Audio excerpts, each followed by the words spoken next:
So we have quorum. We are a little late. We're 5 minutes into the hour. So council, without further ado, I am going to call this meeting to order. We are missing 1, 2, 3, 4, 5, 6, 7. We're missing Councillor McGinn. Councillor Downer will be unable to make it this evening. He had a death in the family. So it's unfortunate that he won't be able to be here. He sends his regrets. So before we start, I'd like to read the land acknowledgement. The town of Midland, I guess I should call this meeting to order. It's the regular meeting of council, Wednesday, February 3rd, 2021 at 7:05 p.m. It's being held virtually. You can view it on Midland's YouTube channel.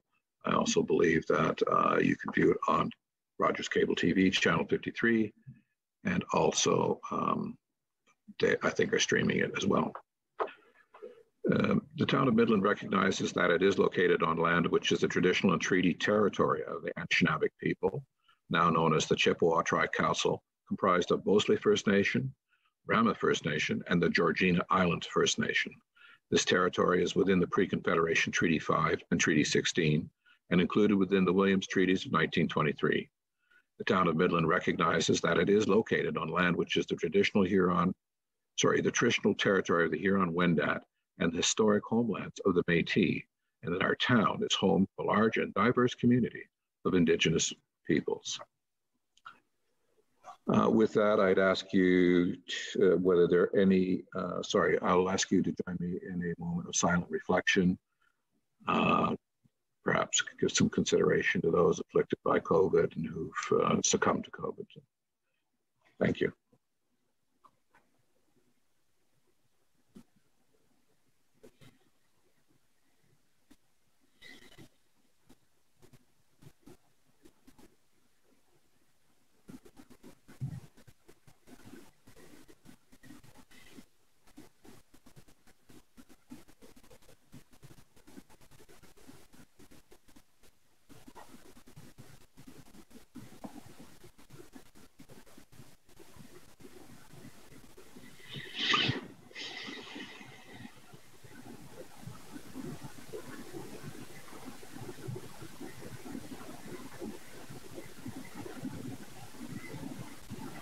Thank you for that, Council. I will ask again, are there any declarations of pecuniary interest or conflict of interest, I should say? Deputy Mayor Ross. Thank you, Worship. I have a conflict with regards to report 10.4.1, the Island Princess Boat Tours, as I have a relationship, professional relationship with a direct competitor to the Island Princess. So I will file the proper paperwork and forward it to our Deputy Clerk. Thank you, Deputy Mayor. Any further declarations? Seeing none. For the audience's understanding, Council started a closed session at 5:30 this afternoon, and the reason we were delayed a bit in starting this session was that it I did refresh the virtual meeting link. I'm going to read some motions that arise from that meeting. The first being moved by Councillor Prost. I don't see Councillor Prost. Oh, there she is.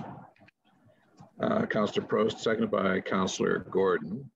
That further to the verbal report of the Deputy Clerk and confidential criteria-based matrix provided at the closed meeting session of Council held February 3rd, 2021, regarding committee appointments. Council confirms the following: that Roderick G. Ferguson and Catherine Patrick be appointed to the Midland Heritage Committee, that all appointments shall be for a term consistent with the term of Council, and that the administration continue to recruit for vacant board and committee appointments.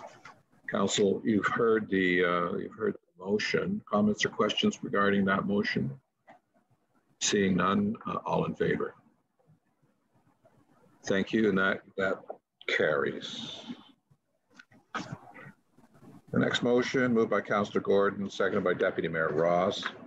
That further to staff report CSR-2020-4, Award of Merit, dated February 3rd, 2021, and related discussions held during the closed meeting of Council on February 3rd, 2021, regarding the Award of Merit 2020 recipients.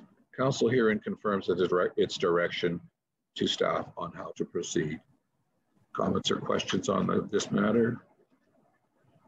Seeing none, all in favor? Thank you, that carries.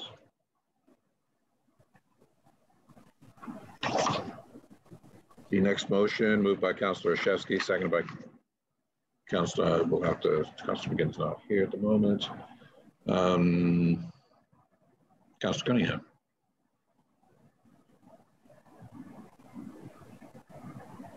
That council receive as information the verbal report provided by the Chief Administrative Officer at the closed meeting session of council held on February 3rd, 2021 regarding an innovative housing initiative.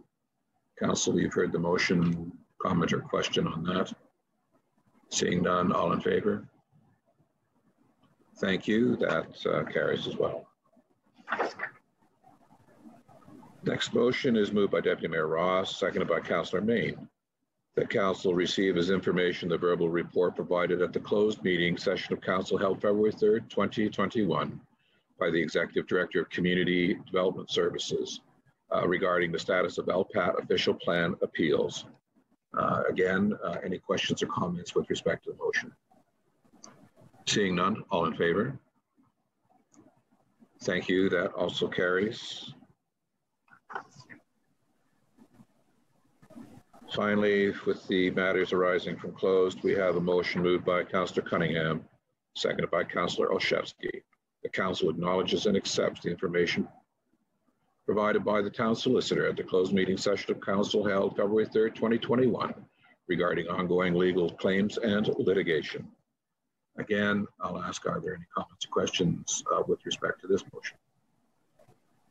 And seeing none, all in favor, please. Thank you.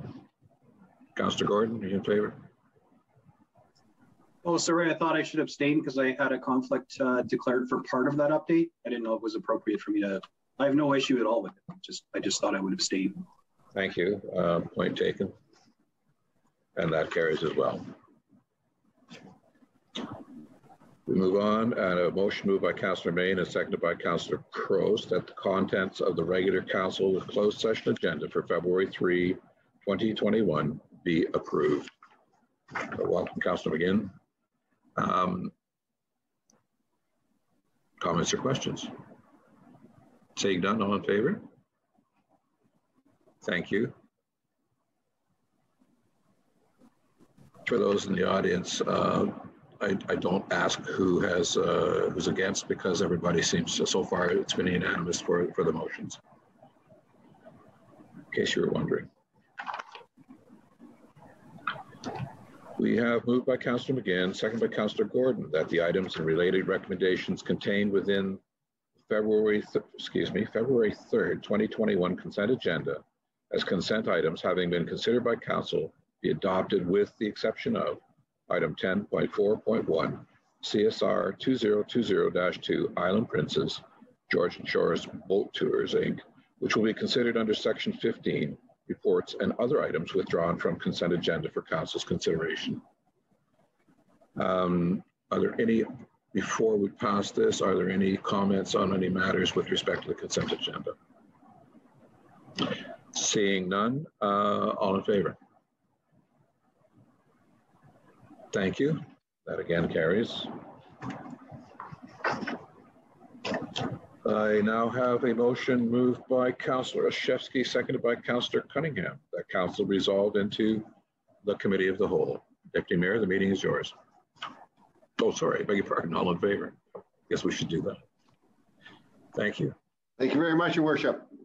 So I will, we have no presentations, no deputations. We have no public meetings, but we did have one item that was withdrawn from the consent agenda.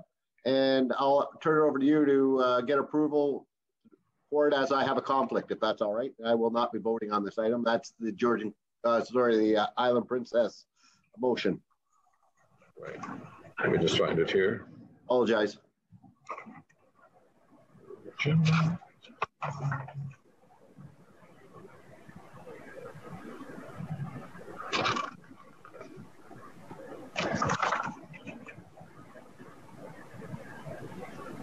Sorry, I'm just trying to find it here. Here we are. I'll note that I will not be voting, and I'll turn it over to you, and I'll take over when you're done. Thank you, Deputy Mayor. So, Council, you've seen the report COW-2021-4. Are there any comments or questions with respect to the matter pertaining to the Island Princess? I understand it was withdrawn principally because of the Deputy Mayor's conflict, but he wanted to vote it on the other matters. Councillor Gordon. Thanks. I don't have any concerns with this. I'm very supportive of the applicants when they came before us.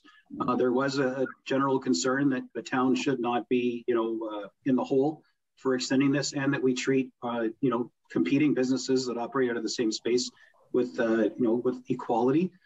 So nobody feels like they're getting more out of the deal. And I think that the staff have done a great job negotiating to find a nice compromise that helps a new business start in our community that isn't in direct competition with the other existing boating business. I mean, they're both on Georgian Bay, but they have different business models. And I wish them all the luck in the world. And I'm assuming that this recommendation is fully endorsed by that new business and that they've got the funds earmarked to help pay so that the remediations and things are done so they can join the town dock. And I'm really excited for this pandemic to end. And so I can go for a float and enjoy some of their fine fare on that lovely cruise ship. Thank you, Councillor. Councillor Main. That was a good plug. I like that. Hype them up. Yeah, I think we're all excited for that, and I'm very thankful for the harbor master for logistically trying to figure out a home for them. It was just the general question is on kind of where we're going with the town dock and the harbor. Our downtown master plan really kind of points to the town dock as a really great potential for revitalization, maybe move some of the parking around, maybe scale that back a little bit. So the only comment I was going to make is in the diagram, it mentions a little road with a gate. And I know we're going to try to minimize costs to minimize the cost that we're going to then incur on the new cruise provider.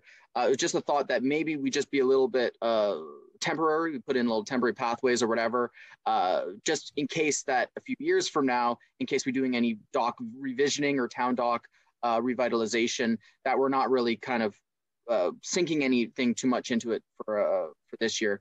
So that was just a suggestion is kind of go slow, put some stuff in temporarily, minimize the costs, and then, leave room, future proof room to be able to rejig around that portion. I think the portion where the Island Princess is proposed to go is a very lovely little portion of the park and is highly unutilized. So it's great to have another anchor there. But again, all of our parks need a little TLC. So it's just a general comment on that, Nathan. Thank you. Thank you, Councillor. Mr. Campbell, did you wish to comment? Your Worship, through to Councillor Main. Yeah, the purpose of the road is to get fuel to that boat and sewage off the boat and all their food supplies to it. So it can't be too temporary of a road to handle the weight of those sorts of vehicles. Very fair point. Thank you so much. Thank you, Mr. Campbell. So any other commentary or questions from council with respect to this matter? Seeing none, I'll read the motion in then. It's COW-2021-4, the staff report CSR 2021-2, Island Princess Georgian Boat Tours, Inc., dated February 3, 2021, be received, and 1, that council authorize and direct the CAO to execute all documents in a form acceptable to the town solicitor and to do all reasonable things necessary to permit and facilitate the Island Princess sailing from the Midland Town Dock and leasing docking space annually at the town dock beginning in the spring of 2021. And 2, that council authorize and direct CAO to determine appropriate fees and to recoup all costs associated with the servicing and access requirements identified in this report in a fair and commercially reasonable manner. So council, you've heard the motion. Councillor Main, you have a question? Just want to make a quick point. I know a lot of people look to the town for looking for funds or whatever, the town really disperses funds in only very limited ways. The community improvement plan, which is catered towards downtowns for facade and accessibility. We also have a community grant program, but for some of these small business startups, we really got to point them back to and plug all the great work of Community Futures, North Simcoe Community Future Development Corporation. They have helped almost every small business in town. So that's where we often will point people if they're looking at starting a business and they are needing a little bit of assistance. Thank you, Councillor. Council, you've heard the motion. I need a mover and a seconder. Councillor Shevsky, Councillor McGinn, thank you. Actually, Your Worship, I did have another question, if I could. Certainly. It doesn't, it relates to this, and that's why I'm just wondering if this is the appropriate time to speak about it. I learned in watching, I love watching all the committees and stuff on YouTube, Midland Bay Landing Development Corporation, about some cruise ships potentially coming and berthing along the Midland Bay Landing wall property. Is the development of that potential relationship, is that going to impact at all what we're planning to do here with the town dock and these smaller boats? Not that I'm aware of. Okay, so really there's no. You guess I should other turn. than their boats, there's nothing that's going to potentially impact. Let me ask Mr. Campbell, if you don't mind, Mr. Campbell.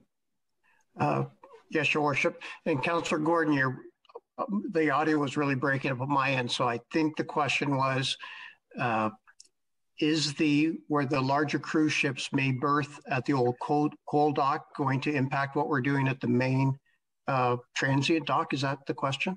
That's right, because there'll need to be power put in and paths and parking and all kinds of infrastructure. I'm wondering if we can kind of tie the two in so that it's not really this, like if there is a tie-in, then it would be, kind of nice for us to share the wealth so that this new business isn't paying for all that infrastructure kind of upfront. If there is any, unless it's so far removed that it's not relevant. Yeah, for the larger cruise ships at the coal dock, all we have to do is improve the parking lot area so the buses can get in, and right at the edge of the water. Right now there's some crumbling asphalt and walkways and safe, so there is no power being put there. The larger ships won't fuel or receive any goods or services. It's just the money we need to spend is just to clean up the parking lot and make a safe walkway from where the gangways are on the ships to the buses. Okay, good enough, thanks. I think it's worth noting too that one of the vessels is the size of the Lemoyne, currently docked over at the ADM. Oh, so it's not going to plug into shore power? I don't think so. Okay. Council, you've heard the question. All in favor? Thank you very much. That carries. Deputy Mayor Ross, back to you. Thank you, Worship. Next item on the agenda is a budget presentation by our CFO, Mr. Jeremy. Mr. Jeremy, I understand you have PowerPoint, and I'll remind Council, this is only a presentation on procedure. We have 3 days of budget meetings coming up, so if you have any questions on how the budget procedure is going to go, that's what we're going to try to keep our questions to. Mr. Jeremy? All right, good evening, members of Council. I'm just going to be sharing my screen here in a moment.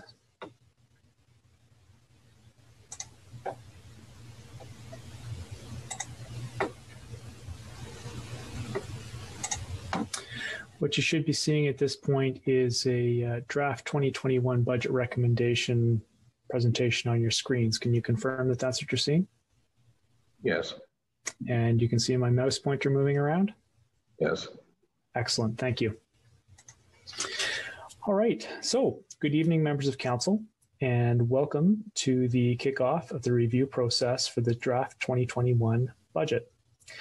We're going to start things off this evening with an introduction and a message from our CAO before we move into some discussion about the council budget review process, the 2021 budget survey results, just a refresher on our key 2021 budget directions.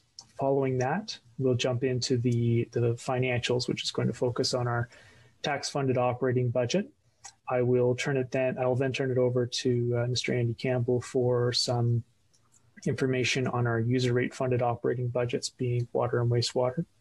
Then come back to me for some additional information on the capital plan, a financial overview, and then we'll conclude with next steps. Excuse me for the inappropriate interruption. I've received a message that the PowerPoint cannot be seen by the general public who's watching it. Okay. Thank you. You're welcome. And I apologize for an inappropriate interruption, but in the name of transparency and technical difficulties. So please excuse me, Mr. Michael Jeremy. No problem.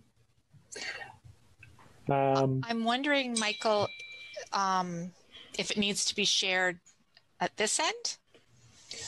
We can try that. I will unshare my screen and we'll see if the... Hold on. Sherry's just advised me that it's something, it's an issue with Rogers. Okay. Okay. Well, we'll have to proceed and hopefully Rogers will catch up. And this information will be available on our website? Yes, we can certainly post the presentation to the town's website. And in addition to that, we'll have the entire budget document posted there tomorrow so that everyone can see it.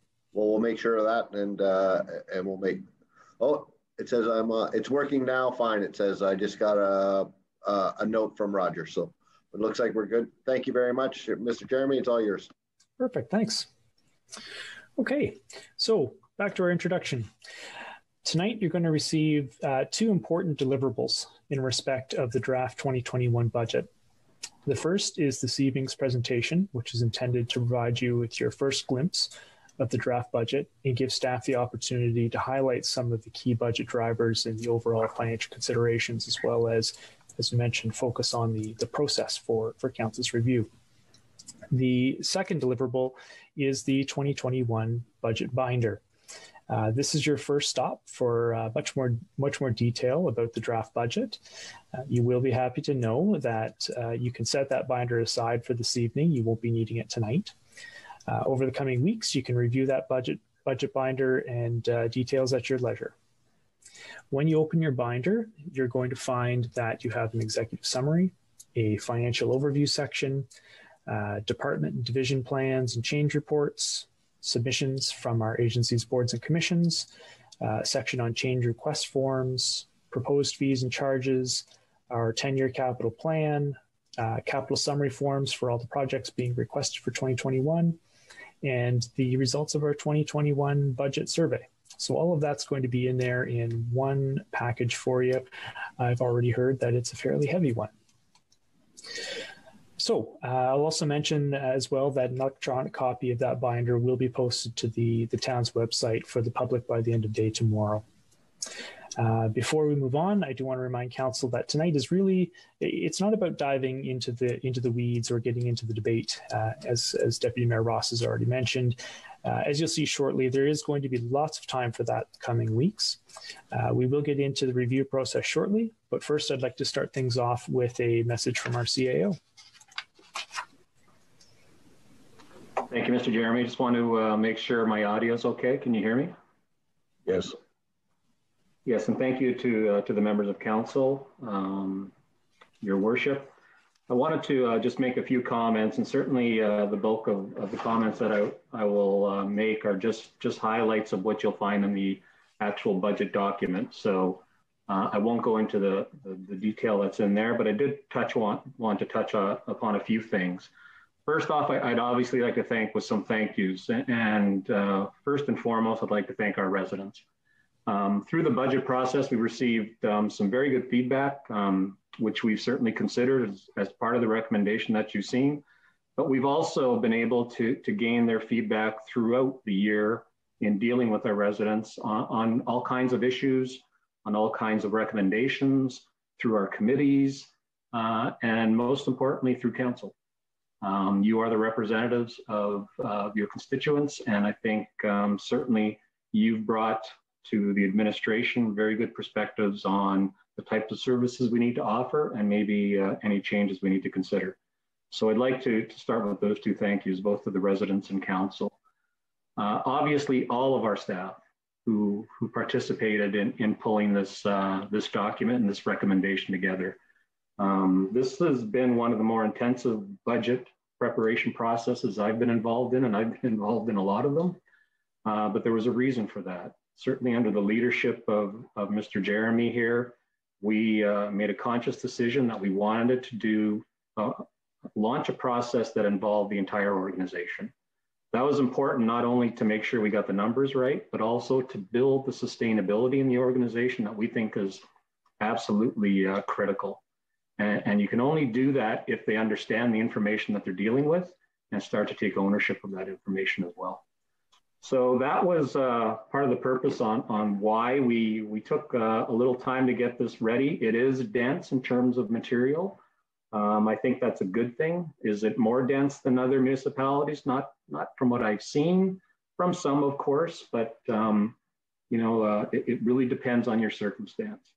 And certainly, I think it warrants the amount of information that we're sharing at this point. I'd also like to thank our agency boards and commissions. They've also had to submit their budget asks, and I appreciate them keeping to the timetable and providing us with the information that they've been able to provide. The various committees that are basically staffed by volunteers in the town who do tremendous work, but also again give us really valuable feedback as we consider this type of work. And finally, I want to thank our finance team. It's a light group, but I'm telling you, it's a mighty group. And they've been working nonstop on this process while still maintaining everything they need to do on a daily basis. There is no sign that we can put up that says closed for renovations. That just doesn't happen in our business. So the regular work needs to continue, and this process is a really important one, so I want to thank them. There is one person, though, that I do want to single out in this whole process, and I'm not going to pull a Snoop Dogg here. It is Michael Jeremy. I really want to thank our CFO. He was in charge of this process. He took personal ownership, and I'm telling you, he worked day and nights and weekends, pulling this thing together. We tried to make sure he took care of himself, and thankfully he did. But I want to thank him, and I want to thank his family as well for allowing us to have him work on this for us. So having said that, I just want to provide a few messages in terms of the context of what we were working under as we pulled this together. Very important that we aligned with the council direction, obviously, that you gave us early in the process, and I'm happy to report that this does do that. It does align with the recommendations that you sent us away with. So we check the box on that. You're going to see some information there that also talks to the extent that we listen to council, again with the guidance we were given, but also in the feedback that we were able to receive from our residents. So again, that was really important to us to gather that and make sure that all of that was considered as we brought this together. Balancing all of this as we're dealing with the pandemic was a challenge, of course. We all felt that, but we were able to do that. A lot of this work was done virtually, but again, a lot of it was done in the town offices in a safe environment that we were able to create, with the help of many. So thanks again to everyone who was able to participate in doing that work. This report and the recommendations that align with what you've also seen in the 100-day report back that came forward, the CAO 100-day report back. There are a number of things where we're pressing the reset button. COVID is giving everyone certainly a chance to reconsider and reevaluate many things. And I think it's appropriate as well that as a town, we do that. We start to take a look at what our priorities are while we manage through a post-COVID world. And so you're going to see some of that reflected in some of the recommendations that we're putting forward and how we're managing some of the decisions we do on, for example, some of our capital assets.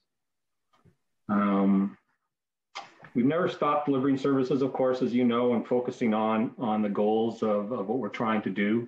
So managing through the pandemic was paramount and making sure we were safely doing that. But this process, as I mentioned, was a new one for everyone on the staff. Many of them had not been through a budget process to this degree. But again, I do appreciate them having the patience to sustain in working on this process while managing through everything we had to do with managing the pandemic.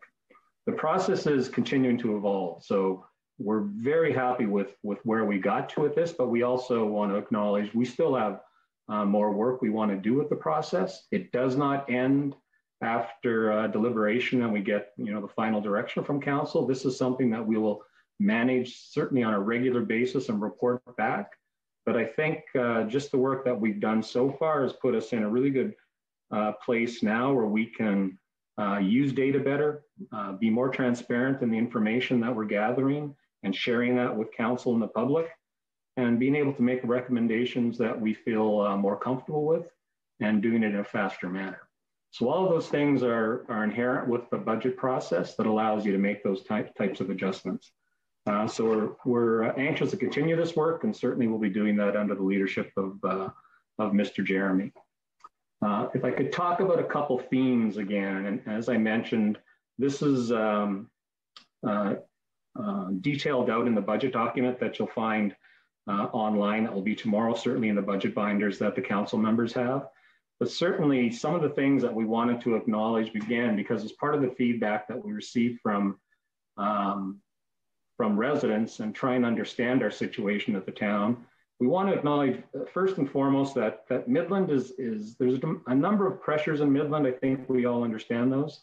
Midland, and I've reflected it in this way, Midland is really a town with city pressures. There's a tremendous amount of impressive physical assets that I think we all acknowledge. The natural beauty of what we have, our parkland is really unprecedented for a town of our size. But all of these things also take attention, they take maintenance, and they take care. So those are important things to understand. Our rec center, our fire hall, the library, we have a majority ownership in an airport, our operations, water and wastewater facilities, all of those are important physical assets that are impressive for a town of our size, but again, require reinforcement and staffing to do so. We also provide transit services, including an accessible transit service that I think is really unparalleled for a community of our size. Certainly unique for North Simcoe. And we all know that we're a commercial and social service hub for the area. And this attracts issues related to social housing, affordable housing, that are really consistent with larger municipalities that do get funding directly for those types of things. These are important strategic things we know that council wants us to work on, and we've been doing our best to try and manage that, but they are important pressures to understand for a city of our type. Second thing I wanted to acknowledge, and you'll be seeing a report come back to council probably in the March, April timeframe, is on the government funding. We want to make sure that we're again transparent on the level of funding that we receive in Midland, because it's a very important part for any municipality. So in terms of the government funding, to be clear, we really want to express appreciation for the government for the level of funding they provided, not only to Midland, but to every municipality. The Safe Restart emergency funding was absolutely critical to every municipality in this province to allow us to recover from COVID. Important that we all come out of the gate hitting the ground running when we're able to, when COVID does move on, hopefully. So that type of funding was really important. The other level of funding, though, that I do want to draw some attention to is the Ontario Municipal Partnership Fund, OMPF. This is a really, really important part of funding for smaller municipalities like ourselves, certainly for municipalities in northern and rural areas. Again, we're grateful for the province for what they've been able to provide us. Every municipality needs every dollar that's provided in this fund. But for context, it's really important that you understand how Midland fits into that in terms of the funding that it receives. If you look at municipalities like Midland and the amount of funding that we've been able to receive, this year we'll receive, I think, about $581,000. That's up from last year when we received $535,000. There are five considerations that are part of the calculation when you look at the amount of funding you receive as a municipality. All of our funding comes in under the assessment equalization grant. So when your assessment, or your average assessment, is lower than the provincial average, they try to keep you whole, and they give you a grant that covers that differential. So for Midland, that amounts to $581,000. So again, we're grateful for that, but in terms of context, and again, because I've said this is publicly shared information, one of the communities that we're often compared to is Blue Mountain, because the number of households in Blue Mountain match quite closely to ours. Their assessment value, though, is much higher, so they actually don't participate in an assessment grant. They are, however, ruled as a rural community, and because of that, the factor calculation given to them with that designation, the town of Blue Mountain receives $1.289 million. And that's been happening at least for the last 10 years. So there's a differential there when you look at municipalities, and it's different depending on how how funding is calculated. Now that's a significant difference on the tax levy if you consider that differential. So when people ask me why is Midland different than another municipality, it is really hard to compare the circumstances. Certainly you have to understand the level of services that we need to provide as a community, but we also have to understand the level of funding that is available to us. So that is certainly something that we'll be reporting back on. It is something, and again, I'm thankful that we have an MPP that is very open to listening to anything that we have to offer, and we'll be sure to make sure we work with our MPP and the Ministry of Finance to understand if there's any opportunity for Midland to participate in more funding. But it's not a question of having a bigger slice of the pie. We certainly like to see a bigger pie, because I don't want to certainly take anything away from other municipalities, because I know how much every municipality needs support. So that is one thing I certainly wanted to touch upon. I think it was an important consideration that's often forgotten when people look at Midland circumstances. The other area that we took a hard look at was the fact that I think we all acknowledge that Midland must grow. Certainly, if you look at the resident feedback and when we talk to our peers and receive feedback from council, one of the ways that Midland, and I think certainly continue to thrive as a community, is we must grow, but we want to grow in the right manner. We want to become the community that I think council is providing us great direction on. The kind of community that the people who have grown up here want to stay, and their kids can stay, where they can find work, have families, and enjoy the lifestyle that I think many of us are accustomed to. So that's a really important aspect to helping Midland become sustainable.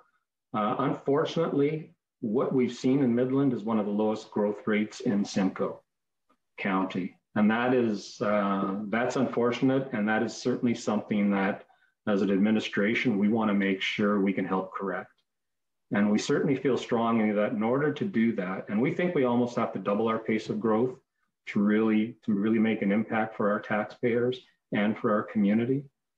But in order to do that, we need to have, an infrastructure and administration that can support growth.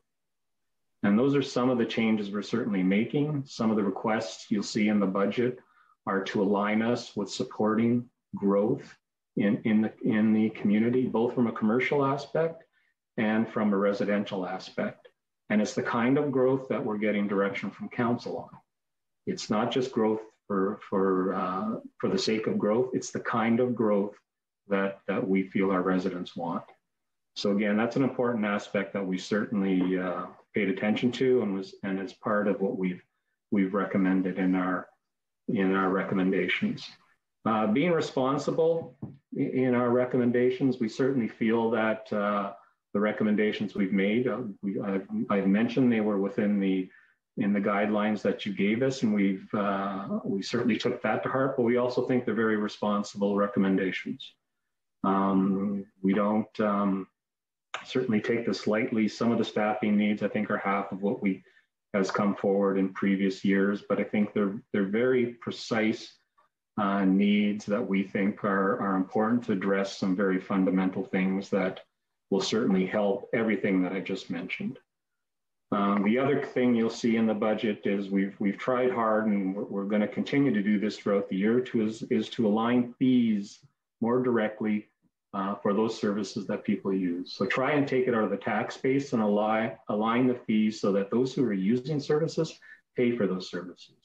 And the other one, obviously, is that growth pays for growth. So again, as you go through the budget details, you'll find some of those themes again will be playing out. Another area, and a couple more areas I'll just comment on before I turn it back to Mr. Jeremy, is certainly committing to data and transparency. That's been very important. Again, that's why we took some time to literally reach out to everyone in the organization and make sure they understood where we were going with the budget and receive their feedback, but also find out where we've got holes in terms of data collection to make sure that we start to do that. That is a really important fundamental thing to making sure we're sustainable, so we can stop this churn that occurs when someone with historical information may leave the business. That information will actually stay with the organization because it's been recorded somewhere, and that's just hasn't been the case in the past. We've had to scramble and try and piece together pieces of information because it hasn't been consistent. So that's something certainly we're trying to fix. The last thing I'll mention is certainly this isn't an all for one for all team approach. We've tried to make sure that there are no silos when we look at the town of Midland. It is everyone coming together. I'm very, very pleased that the senior leadership team, we've all embraced that way of managing the organization. I think we all have our own areas that we look at, but we all come together and unite for what we think is best for the collective. And that's, I think, translated down into the organization. We've tried to be forward thinking as well. We want to make sure that we're not just paying attention to everything that's happening now. We want to anticipate and make sure that we're positioning ourselves to serve the future needs of the town. That's really important. And the other aspect, I think we've made a lot of headway in, and certainly the pandemic, ironically, plays a big part in this, is I think we've been highly collaborative with our partners across the various municipalities. We've learned from them. We've given them things that they've learned from, and we've all benefited from that. And that's, again, a characteristic that I think all Midlanders play. We like to help, and we like to benefit from people who may have knowledge that we don't, and we'll take advantage of that. So having said that, I just wanted to say that while the impact of the pandemic has been significant, I think the progress we've made in the last year to restore our capability to recover has been equally significant. And we must maintain the momentum and take advantage of it, or risk impeding our recovery. I think we've really established ourselves, our reputation as Midland as an organization and town that gets things done. King Street is illustrative of that, and we're coming out of this pandemic hitting the ground running. So we really want to take advantage of that. What we don't want to do is face the same consequences that certainly I've seen in many small communities, and that's retracting and facing, for some of them, unfortunately, extinction. That will not be the case for Midland. We're very, very optimistic of what Midland is and what Midland can be. I think this council has been very progressive in what you're thinking about. I think together we're working quite well in helping achieve that vision. It is not going to be easy, I think we all know, but I think we're all quite positive that we can get there. So I thank you for that. And again, I'll turn it back to Mr. Jeremy to take you through the rest of the presentation.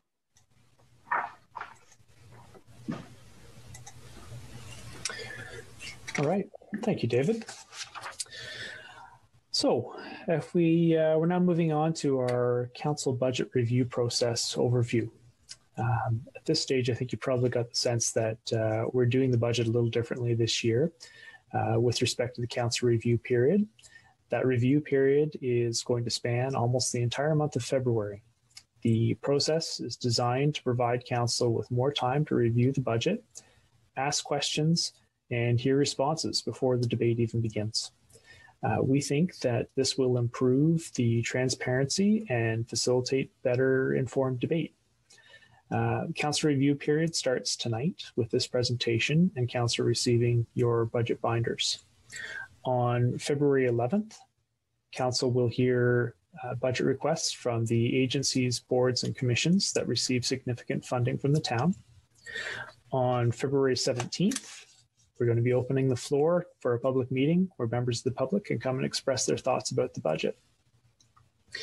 Then on February 22nd, we have 3 days scheduled currently with the objective of, for budget deliberations, with the objective of reaching budget approval by February 24th. In the event that we aren't able to reach budget approval by the 24th, we have held back March 3rd as a backup date if necessary. Starting February 4th, we're going to have a budget Q&A period that will run from the 4th of February all the way through to the 9th. That's an opportunity for council and the public to submit their questions to budget@midland.ca, and staff will provide responses. We will get into more details on exactly what that Q&A period entails at the end of the presentation when we get to the next steps piece. So as we mentioned, council and staff value the feedback from the public, and residents know that they can always approach their councillors directly. But in this budget cycle, we've also offered 3 methods for residents to express their thoughts on the budget. The first and the focus of this slide is the 2021 budget survey, and we'll get into that in a little bit in just a moment. The second item is the public meeting scheduled for February 17th. And then, of course, we have that budget Q&A period running from February 4th to 19th that I had just discussed. So turning back to the 2021 budget survey, results are in on that survey. It was open for 3 months, more than 3 months, and it concluded in January. The survey consisted of 16 questions, as well as the opportunity for individuals to provide comments. I provided an example of one of the questions that was up on the screen here, and that was to ask, how much more would you be willing to pay to increase service levels? And we can see the results here. 35% of respondents said they would 1% increase, 14% said they accept a 2% increase, 12% a 3% increase, 9% said a 4% increase, and 30% of the respondents were undecided. The survey attracted 57 responses in total, and the full results of the survey are in your budget binders for you to review. Last item I would like to touch on before we get into the financial component of the presentation are the 2021 key budget directions. So the very first one, of course, is a blended tax rate increase between 1.5 and 2%. And we're going to get into that one in much more detail on the next slide. The next one is that we were looking to freeze our tax-funded reserve contributions at 2020 levels to try to keep the tax rate increase as low as possible. And I can say that in the vast majority of cases, we did just that. The big one, of course, being our capital sustainability reserve, and that was held at 2020 levels. There were a handful of exceptions that we did need to make to this, one of which was our election reserve that needed a bit of additional funding to support the 2022 election. And then there you will see as you go through the binder that there were some reserve contributions that have been increased, but that was done without an increase of tax levy, and it was in accordance with previously approved plans. An example of that would be our transfer to our police reserve. Water budgets were to have a 5% rate increase, wastewater 4% rate increase. Both of those things have been checked off. The next item is a 10-year capital plan that was to consist of a 2-year budget and 8-year forecast. Through the work that was done on the capital plan, it was determined that to do a 2-year budget at this time was not the path that we wanted to go down. Really, there was 2 reasons for that. First of which was the deferral of projects from 2020 into 2021. Really means, as a result of COVID, really means that 2021 is going to be a big catch-up year for projects that needed to be deferred. And the second reason is that new information that's come out of the town's recent master plan updates has highlighted some affordability concerns in the longer term and reinforced that additional project prioritization work and long-range financial planning work does need to be done in 2021. And we're going to touch on that in more detail a little later in the presentation. Sorry, the last item there was that we were hoping to bring the budget to council in December, but again, largely due to the reprioritization of work plans associated with COVID, we had to defer the budget into 2021, where we are now. Okay, so here we are. We're going to jump into some of the financial components of the presentation, and we're going to start with the tax-funded operating budget. Council direction outlined a maximum 2021 blended tax rate increase between 1.5% and 2%. The recommended base operating budget, net of our one-time items, requires a blended tax rate increase of approximately 1.81%, which you see here, and that does fall within those parameters. However, after we account for recommended service changes, council additions, and the requests from our agencies, boards, and commissions, an additional $1 million in tax levy is needed and will require a blended tax rate increase of 3.27%, which results in a $47 increase per $100,000 of residential assessment. Of course, these are estimated. Staff have presented these figures using commonly referred to as a building block approach to highlight some of the high-level drivers. And you can see that these are our building blocks right here. I'm going to take a few minutes to walk you through the major drivers for each one of these building blocks. And again, for much greater detail on a lot of these, you can turn to your budget binder and work through that at your own pace. So the first one of the building blocks is our base operating budget, and it is by far the largest. This reflects the tax-funded cost increase of providing current services at current service levels.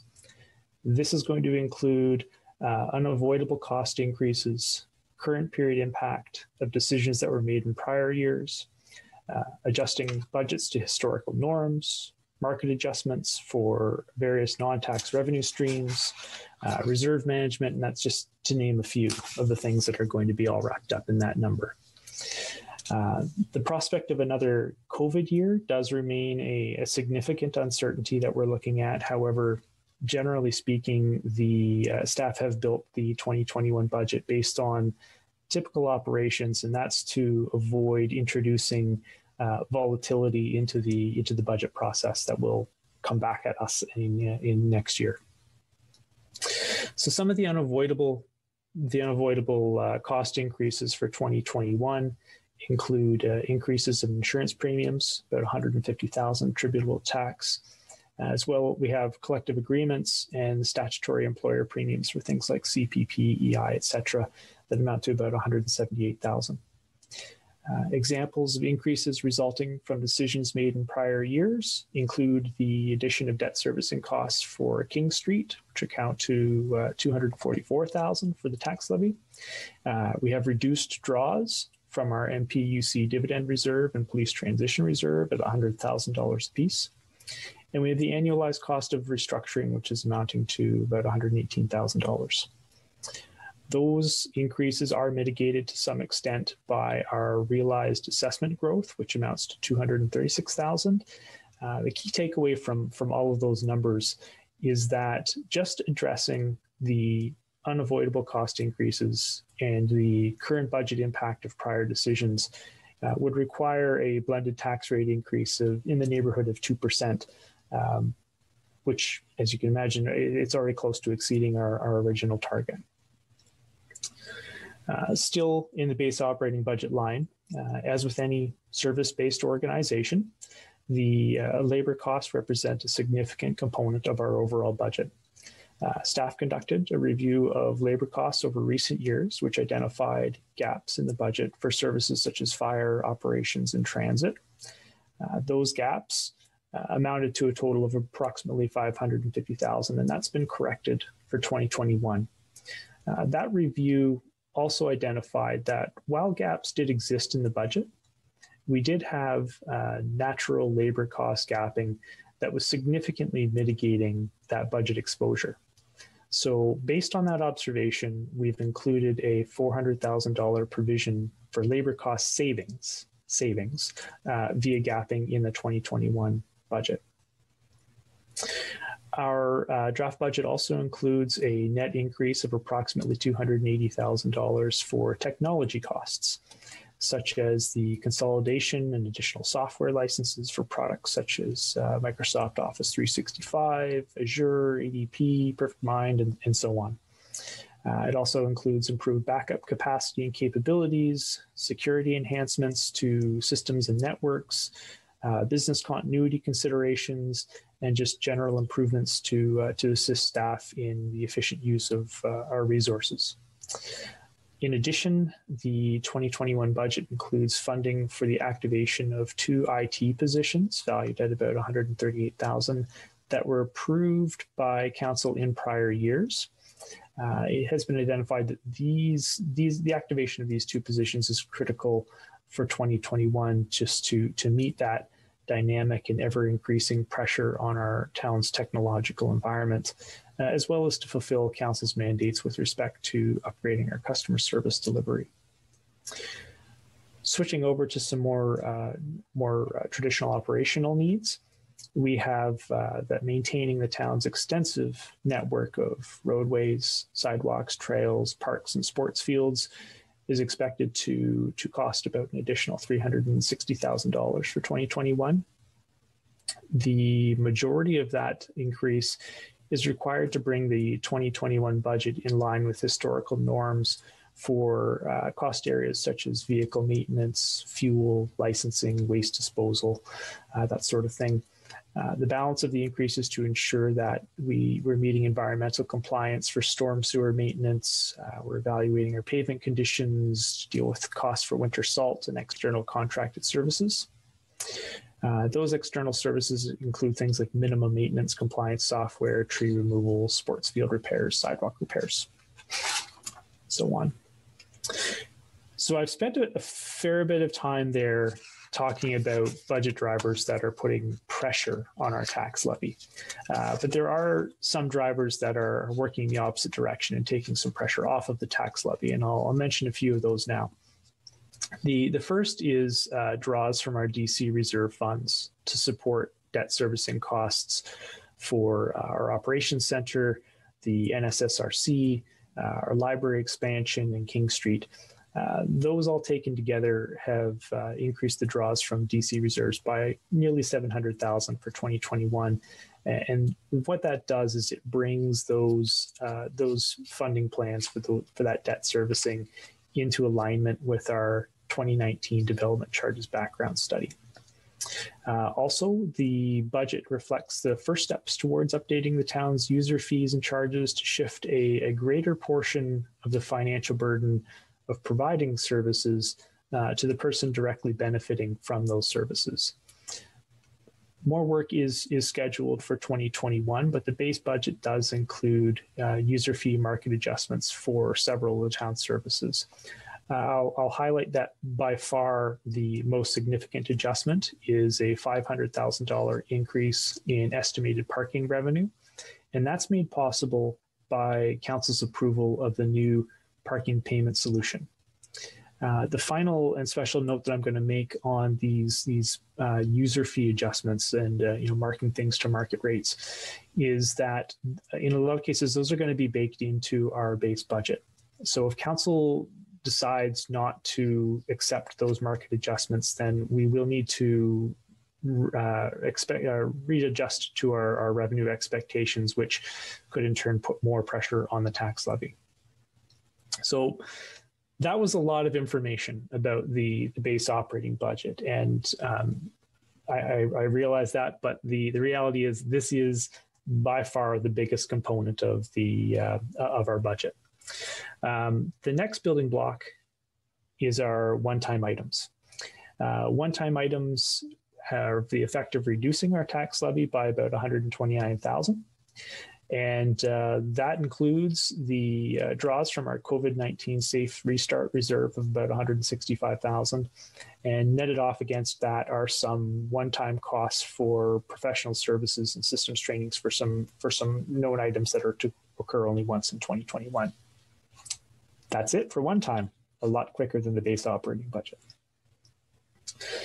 Next building block is change request forms. SLT is recommending service changes to support some of the town's most pressing operational and strategic needs. These change requests will come at a net cost of about $278,000. And that list of recommended change requests is going to be coming up in the next slide, so I won't say any more about it for the moment. The next item down the list is our council additions. In 2020, council approved a motion directing staff to include $100,000 in the 2021 for council's consideration. That amount was to support affordable housing for the purpose of establishing housing and transitional housing policy and initiatives, and adds an estimated 0.35% or so to the blended tax rate increase. The final line is our agencies, boards, and commissions. And the town is partnered with a number of other agencies, boards, and commissions for the provision of certain services. The 2021 budgets requested by these ABCs, as we call them, will require about an additional $85,000 on the tax levy. Just as a bit of a highlight of what's in there, we're seeing increases from the library of a little over $100,000, which is an 8% increase. SSEA, which is the Severn Sound Environmental Association, is looking for an additional $11,000, which is a 7% increase. We're seeing decreases from the Huronia Airport of about $18,000 and our Police Services Board of about $10,000. And then finally, EDCNS, Huronia Museum, and Midland Bay Landing Corp are effectively held at the 2020 requests. You're going to find more information about our agencies, boards, and commissions budget submissions in your budget binders. As I mentioned, SLT is recommending service changes with a net cost of about $270. We're going to go back as soon as I can. There we go. About $278,000, and it has an increase of 4 FTEs associated with it. The list of change requests is right here. So we have an apprentice mechanic, we have human resources training and leadership development, we have manager of engineering, we have a new firefighter, one new firefighter, and a manager of legal and risk services. As you can also see, the 3 of these changes will result in immediate budget reductions that will help to mitigate the overall cost of the change. Some of these items, looking at, for example, the manager of legal and risk services, we would expect are going to have long-term cost avoidance benefits. However, we're unable to quantify what those might be. But you will find a detailed business case for each one of these requests in your budget binder. I'll also note this table down here. Not all of the change requests that cross SLT's table are being recommended for 2021. Through the budget process, the senior leadership team weighed operational needs and affordability, And this second table presents some of the change requests that were placed on hold by SLT.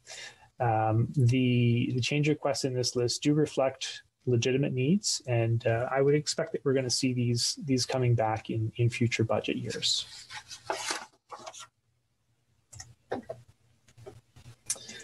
Okay, so considerations for tax levy reduction. We were able to achieve a tax rate increase within the parameters set by council for the town's current service levels. However, after taking into account the change requests, council's additions, and our agencies, boards, and commissions, that overall tax rate increase does exceed the original direction. Council may wish to have staff investigate further adjustments to the draft budget ahead of deliberations on the 22nd. Just throwing some ideas on the screen here, but we have internally we could look at reductions or alterations to specific service levels and programs. Council may wish to be more aggressive with increases to user fees. I would encourage council to take some time when reviewing the binder before we go too far down this path. Council is also going to have the opportunity to examine specific requests from the ABCs, and you will have the opportunity to ask them questions when they come and do their presentations on February 11th. So that was taxes. I'm going to now turn it over to Mr. Andy Campbell to talk to you about the user-funded operating budget for water and wastewater. And Andy, if you don't mind, just let me know when you want me to change slides for you. Thank you, Michael. When we look at the water and wastewater, it is totally funded separately from the tax base. So there is no cross-subsidization from property taxes into water and wastewater. So their revenue sources is really, you use a liter of water, you pay for a liter of water, and you pay for a liter of wastewater that's associated with it if you have both those services. And the driving issues for us is Ministry of Environment, Conservation and Parks, which is the Ministry of Environment, the province. And we are very heavily regulated, ensuring that we provide safe drinking water and clean effluent out of our wastewater plants so that we don't harm the environment. That is the basis of what we do in water and wastewater. That takes dedicated time and effort of all of our licensed professionals who work there. One of the big projects that we have to do, our water license renewal is due in 2021. This is a major undertaking that we have to resubmit to the province every 5 years. And part of that will be a 5-year rate analysis where we have to present our full financials to the Ministry of Environment and demonstrate how we will ensure that we have sufficient funds available to provide clean water and safe water. So that's one of our big projects. The master plan for water, you saw it in December of last year and adopted it. You saw that plan looking at the demands that the town has for growth over the next 20 years to 2041, and significant amounts of new plant has to be constructed, and significant amounts of development charges will be raised to offset those costs. The wastewater master plan, the draft and public meetings were held last year, and it will be in March when that final plan comes in front of council for consideration. And again, that plant needs upgrades, as do some of our other services, and we'll have further discussion. In both cases, water and wastewater run off those assets, and they wear down every day, and we need to rebuild them. And that is where the cost increases for the 4 and 5% that you've seen last year, the year before, and again this year. Our operating costs are not increasing by 4 and 5%. It's how do we build those reserves for asset maintenance and replacement. And one of the key drivers that Mr. Jeremy mentioned around why we didn't put a 2-year capital plan together is really looking at the results of the 2 master plans here and looking at what is the cash flow side of development charges and the debt that we'll need to take on to build these. Because the challenge in water and wastewater, you need to build for the growth prior to that very first house being built. You can't say, well, we'll wait till the 1,000 houses are built and then we'll build the capacity for those 1,000 households. We need to build that up front and have to find a way to finance that. And in the past, we've talked about upwards of $20 million of debt that we'd be needing to take on. Michael, next slide. And just as an example, how we go about modeling, I've given an example here of our age of our water system. And this is looking at the different, each color represents a different type of pipe that we have in the ground and when it was built. And town has infrastructure going back 100 years. Our one water tower is over 100 years now and aging and is getting, it will need to be replaced in the next few years. But what's interesting here is these pipes have a limited lifespan. We hope to get 70 years out of it, 80 years, but there are some types of pipe that were put in the ground in the 1940s and 50s that we aren't getting 80 years out of it. And you can see the large growth we had through the 70s, through the 80s. And next slide, Michael. When you turn that into the replacement of those assets, because they will have to be replaced and repaired, you can see this is a 100-year analysis that growth in the 1970s turns out to be a huge cash demand in 2070. And that seems a long way out. But when we're looking at our financial planning, we do need to consider that is that future user in 2050 going to be paying for what was the lifespan that was consumed by the residents of Midland today? Or will they be paying for the use of the pipes when they're using those pipes? And that's one of our considerations. So we have, this graph here for water is showing, our hydrants, our pipes in the ground, our structures, which is our pumping station, our storage. There's a lot of assets, and there is assets that are wearing out every day. And this just represents the assets that are in the ground today, not the millions and millions of dollars that are contemplated in growth in the future. So this graph only expands when you look at adding in the master plan. Next slide. And the same is true for wastewater. So this is looking at the expenditures that will have to take place over the next 100 years for our existing wastewater. And those large green spikes are our wastewater plants. Our current plant is 25 years old, and the plan, when you see the master plan come forward in March, many aspects of that existing plant need to be upgraded, one because of age, but also because of the capacity need and managing our growth in the future. So we'll be talking a lot about that in the future. Next slide. So when you look at what is the financial plan, and this is the modeling as a result of what I've just talked about for water as an example. And there's a lot of information on this slide. You can see the different colors represented in the legend. That's looking at this is taking capital cost, debt, it's taking into our revenues, it's taking into account all of our expenditures to run the water business. But what's really important on this graph is the black line. And you can think of the black line, it's called the cash position, which is how much money is left in the bank when we pay all our bills and receive all our revenues and development charges, and take into account our debt financing. And that black line basically is showing at the rate increases we're looking at, we'll have in the, $2, maybe $3 million left in the bank for the next 10 years. And, we'll have some growth going into 2030 on the reserve, but then we have some large expenditures coming after that then we'll go out of. So although the increase sounds like a lot of money.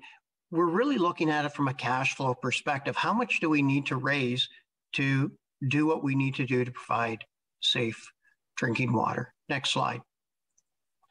And when we look at the wastewater, but I'll just go back on the water side, you know, the next few years is about $20 million of capital expenditures. About 10 million of debt would have to be taken out, and about 10 million of development charges covering off that 20 million. When we look at the wastewater side, our expenditures are a little bit less, but this will be updated once we get the final master plan completed. So again, today we've got over $5 million in this reserve, which is quite healthy, but we're seeing the headworks need to be rebuilt as we get ready for the growth on the plant. Our aeration needs to be updated. And we very quickly in the next few years will not only use the cash that we have in the bank, but we also have about $9 million of development charges that are expected in this analysis. And that goes back to my earlier comment is, you know, we have to build it prior to receiving the construction of all those homes and the people using those homes. So how are we going to go about working with the development community to either front end some agreements or take on some debt payment? And you know, Mr. Jeremy really wants us to spend some time over the next year to really look at these numbers and make sure we have a viable option and a viable cash position. Because this graph right now, that black line is showing, you know, it gets pretty close to zero funds in the bank in the next few years, and then a major problem going out 10 years from now. So this goes to the point that, you know, we're trying to look at all our financial needs. And as I said, we need to be self-sustaining in water and wastewater from our user rates and development charges. Next slide. So what does that mean for 2021 fees? So last year we had 5% and 4% increases. And last year I said to council, we need to continue that for a number of years going forward. And this is, the modeling is still showing that need. So we have a fixed monthly fee for water and wastewater, and we have variable rates. So if you don't use a lot of water, you don't have as large of a bill. And the bottom line is, you know, about a 39-cent a week increase for water for an average user and 36 cents a week for wastewater. So you can see water, an increase of about $20 a year, and for wastewater, again, just under $20. Next slide. And lastly, how does that compare to our neighbors in Simcoe County? You can see Midland in the middle kind of the graph, and those are our 2021 proposed fees on a monthly basis, and you can compare to the others. Just in the legend, you'll see some municipalities there have the 2020 year reference to them. They either haven't passed their new budgets, or when I made this graph up, I could not find their 2021 user fees.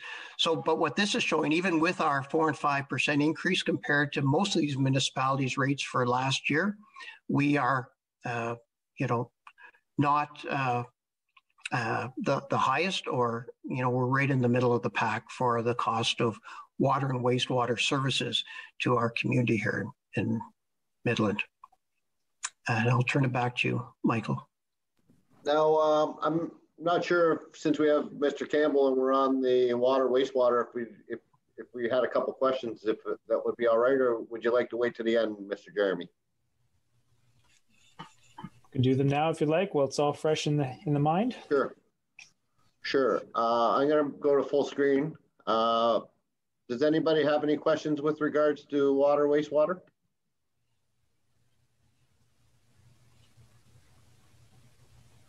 I don't see any. I apologize, I can't go to full screen, so if I'm missing you, please just speak up. I'm not seeing any. I have one question, if I could, and I know it's, are we any concern with regards to people being at home that we're using more water, or is that an issue, or not at all? Mr. Campbell?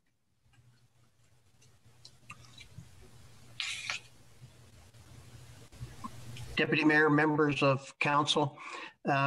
Yeah, during the COVID year, it's been very interesting for us because, you know, a large population in town travels outside of town to do their daily work. Normally they go elsewhere in Simcoe County. And on a daily basis, during the daytime hours, we wouldn't see that consumption of water and wastewater from those homes. With people working from home, we actually have seen a higher consumption of water last year, and we'll see how that works out this year. And that is helping, you know, put a little bit of extra money in the bank, but it's also, you know, the wear and tear of producing more water and wastewater, and the costs have gone up as a result of generating and supporting that demand. So we have seen an increase from the impact of COVID. Okay, thank you for the answer. Any other questions or comments? I see none. Mr. Jeremy, Councilor Gordon? Thanks. More just a comment. I mean, these numbers they're high, but they're not a shock to us. We were told this needs to be done, and I think as long as we continue to enjoy going to our tap and be able to drink the water that comes out, it's not brown. And speaking of brown, flush it down. Those are all services that we enjoy, and as a result, we have to pay for.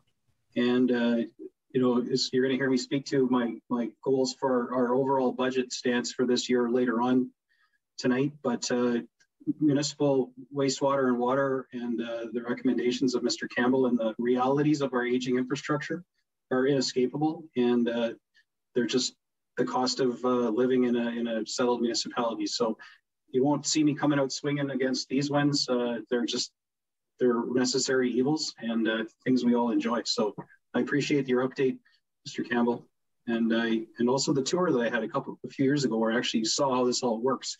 It is really quite magical. Even with the aging infrastructure, it's amazing, you know, what you guys do with such a small team on the other side of town there. Thank you. Any other questions or comments? I see none. Mr. Jeremy, all yours, sir. And thank you very much, Mr. Campbell. Appreciate your presentation. Yes, thanks, Andy. Okay, now we're going to get into a little bit of conversation about our capital plan. This first slide is really focused on the 2021 capital budget. And our 2021 capital budget really places an emphasis on addressing the town's most critical rehabilitation, replacement, and renewal needs. It is looking at catching up on work that was deferred in 2020 due to the COVID-19 challenges that we had. And the final item, which is also really important, is that it's initiating the planning and design work to bring a number of larger projects that are on the horizon to a shovel-ready state. So with that in mind, the recommended 2021 capital budget includes a request of $8.9 million for new projects, in addition to the previously approved capital commitments, which total roughly $25.6 million. So taken together, the approved capital budget will be about $34.5 million. The town's capital budget does contain hundreds of individual projects, but the list off to the right here, it is some of the more significant investments that the town has been making. The first item on the list, of course, the big one is King Street at the moment. Now, that hit substantial completion in the fall last year and looks great. So that's going to be wrapped up in 2021. Early 2021. We've also got Hannah Street reconstruction, King Street to Queen. It's about $1.5 million. We have some wastewater collection system works for about $500,000. Got a 30-foot transit bus, also about $500,000. Parking pay and display machines, which are all part of our change to parking, which are about $450K. We have Midland Bay Landing site improvements for around 250. That's a carry forward from last year. And then the final item is playground equipment for around $440,000. So on that last slide, we were looking at this bit right here, which is what we're looking at is the 2021 requested budget. For 2021, you've been presented with a 10-year capital plan, and that consists of a 1-year capital budget from the previous slide. Again, that's this bit right here, as well as a 9-year capital forecast, which is all of this stuff out here in yellow. The new information from our updated master plans, combined with knowledge and expertise of staff in many areas, has allowed us to prepare this capital forecast. It has a total value of about $158 million over the next 10 years. The investment is for infrastructure to support growth and address the replacement, renewal, and rehab needs of our existing infrastructure. That same capital planning process also highlighted that the town's infrastructure needs exceed its financial capacity. And that's commonly referred to as an infrastructure gap. I will say a significant infrastructure gap is not an unusual thing. Most municipalities are in that position. However, it does require that we take prudent steps to ensure that our project prioritization is sound and that we conduct full financial planning. And we're going to have more on that on the next slide. So with this in mind, it is important to understand that our capital plan is a living document. We're going to be doing a lot more work on this in 2021 to refine our project prioritization and develop an affordable long-term financial plan for our capital works. So that brings us, with this in mind, it brings us over to our financial overview, which is what we're looking at here. As noted, the capital planning process highlighted that the town's infrastructure needs over the coming years exceed its financial capacity. The charts on the screen translate those infrastructure needs into some financial forecasts for the most common capital funding mechanisms, being reserves and external borrowing. This one is reserves, this one is external borrowing. As sustainable capital plans require a balance of reserves and external borrowing, these charts really should be considered together to get a fulsome view of the town's financial outlook. So the first one, again, up here, is consolidated reserves and reserve funds chart. The town currently maintains more than 60 reserves and reserve funds that provide us with flexibility to address operating and capital funding requirements, while also reducing our reliance on external borrowing. They're presented here on a consolidated basis. That allows us to communicate the overall trend, but it doesn't differentiate between permitted uses, which is certainly something that needs to be considered when we start to get into more granular discussions on how we're funding specific projects. The town currently holds roughly $30 million in reserves. However, only a very small portion of that, about 5% or so, is available for general purpose tax-funded capital needs. And that's important because that's one of the most commonly used things. Most of this balance is held in the NPUC Legacy and the Community-Wide Initiatives Reserve. As well, we have significant balances that are in our DCs, water and wastewater reserves. Both the Midland Bay Landing Property Reserve and our Police Transition Reserve are in deficit positions currently. Both of those reserves do have a plan in place to get themselves out of a deficit, but in neither instance is that going to be something that's achieved in the short term. Information on this reserve chart is presented on the basis of commitments, which is to say that it assumes that we're spending the funds in the same period that the project is approved. That approach has been used to avoid the tendency to overcommit our reserves. Of course, That's not how spending is actually going to occur. What we will see is that projects tend to carry over from year to year to some extent, and what that would do is it would have a flattening effect on these lines. However, the trend would still remain the same, so that aspect of it wouldn't change. You can see that there are two lines presented on this chart. The first one, this blue line, that assumes that the town's going to rely exclusively on reserves to fund its capital plan. And you can see clearly that's not an affordable option, as it would completely deplete our reserves very, very quickly. So that's not something that we can entertain. The orange line, which is up here, assumes that we're going to be using external borrowing to finance several major projects over the next 5 years. As you can see, borrowing does help to maintain the town's reserves for a time, but that trend is still on a downward trend, indicating that it's on an unsustainable path, and that we do require some action to be taken. And again, that is the bulk of the kind of work that we want to be doing in 2021 is to prevent this from being the trend that we're seeing. And that brings us actually around to our second chart down here. This is all about debt.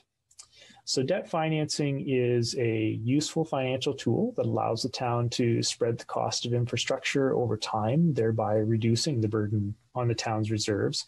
However, there are some very specific limitations that come along with that, most notably the annual repayment limit.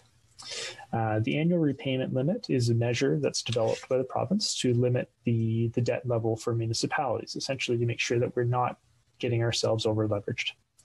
The chart presents a 5-year forecast of estimated annual debt payments compared to the 25% limit, which is imposed by the province. That's our blue line right here. As well, some municipalities will set a lower annual repayment limit as a best practice, and that's usually somewhere in the vicinity of 20%, which is this yellow line right here. So we don't want to be going above these lines. In fact, we can't be going above these lines in a lot of cases. So in relation to those limits, we have these repayment bars, which are measuring the amount of debt, the value of the debt repayments that we're making each year. The orange component of the bar represents our annual debt payments for outstanding debt, net of any maturing debt that we may have over the next few years. That's why it's subtle, but there is a bit of a bell shape to it, because we do have some maturing debt, especially out in 2024 and 2025. Bottom line for this orange stuff is there's nothing you can do about it. It's already out there. Those payments need to be made. The blue bar, which is just this thin little bit here, is the debt that's been approved but not yet issued. And the example that I would give you is council's already authorized an additional $2 million to be issued on King Street to basically deal with the wrap up of that project when we finish everything off in the spring here.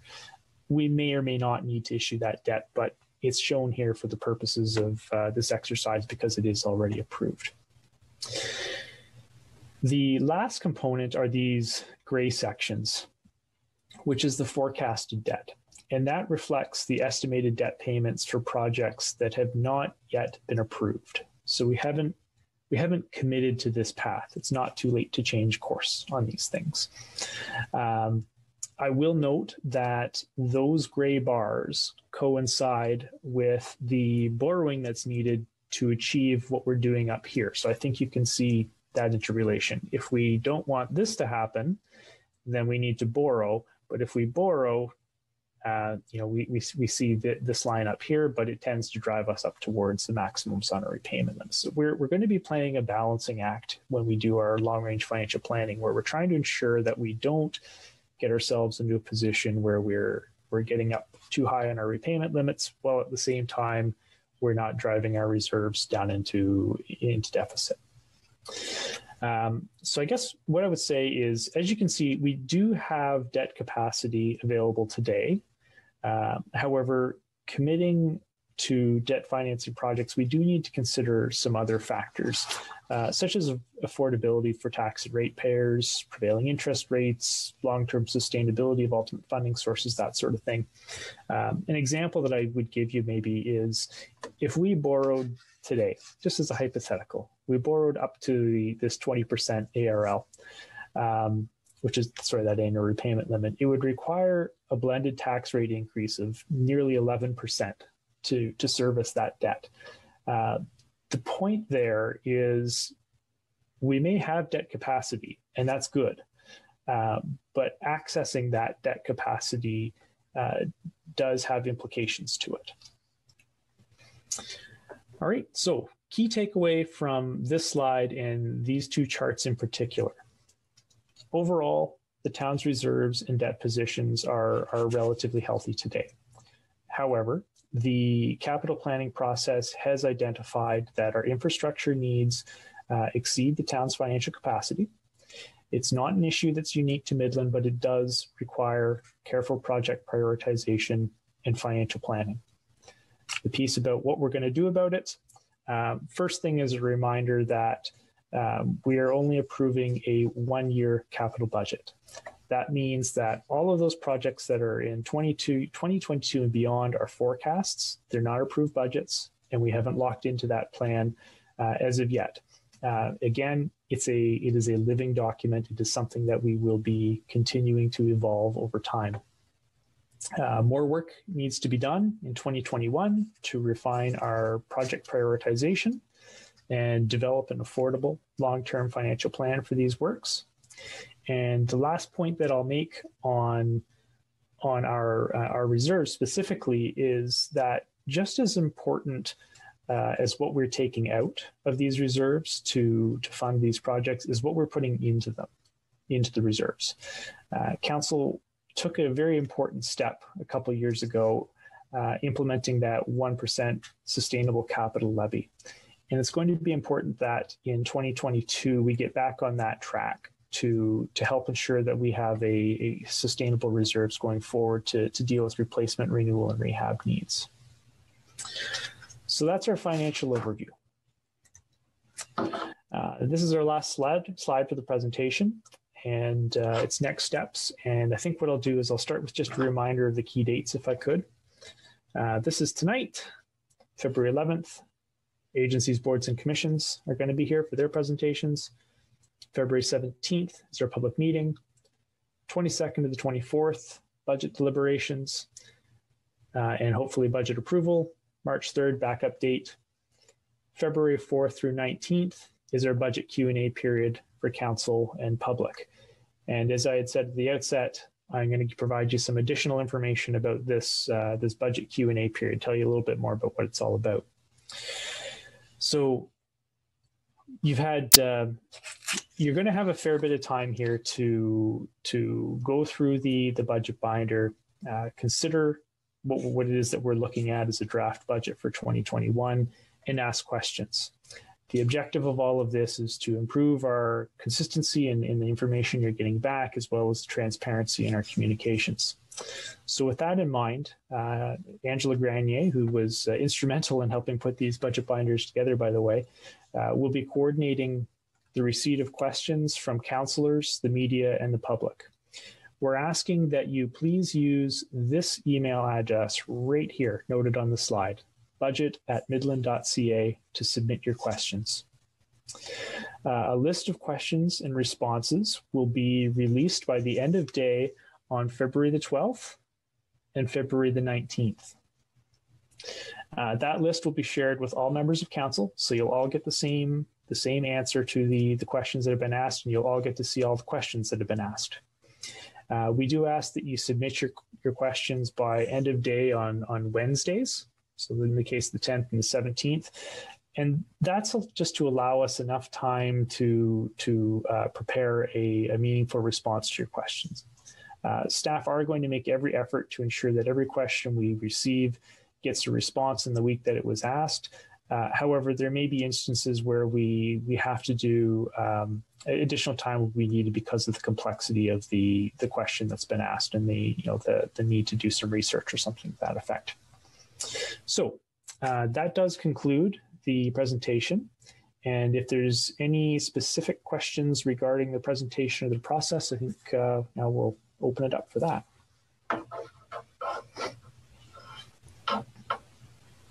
Council, if we have any questions with regards to the presentation, this isn't in order to get into the nuts and bolts of the budget itself, but if you have any questions with regards to procedure or clarification, please bring them forward at this time.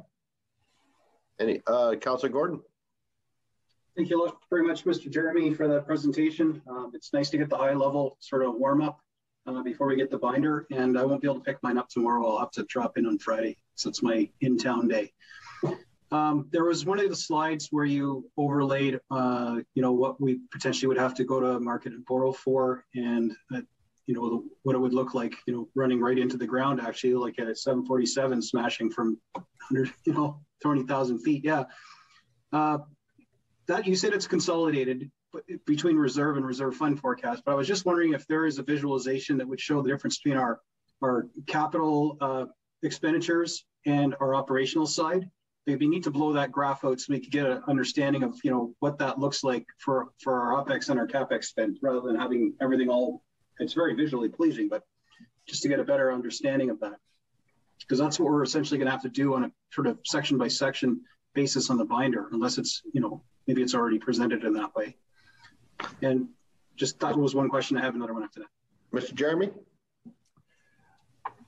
I think we need to hear that one again. So we wanted to compare our capital expenditures and our operating expenditures. Yeah, like without debt financing, when you look at that requirement, is this only for capital, or is that blended to include our operational expenses?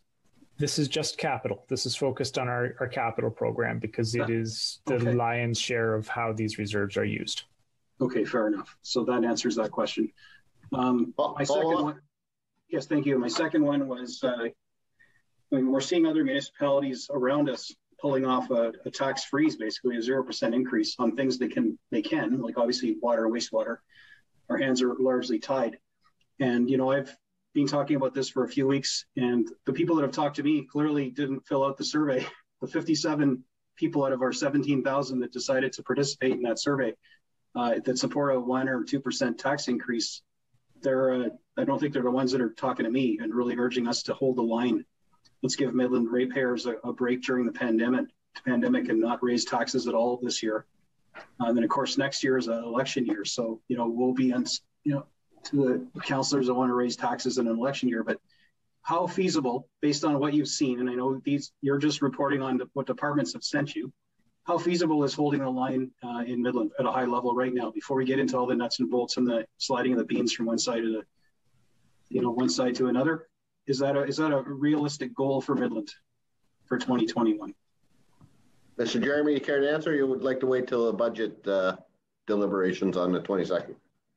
I think there's a couple points that I can restate from the presentation that may be helpful. And I saw that David unmuted himself for a moment, so he may have more to say after me.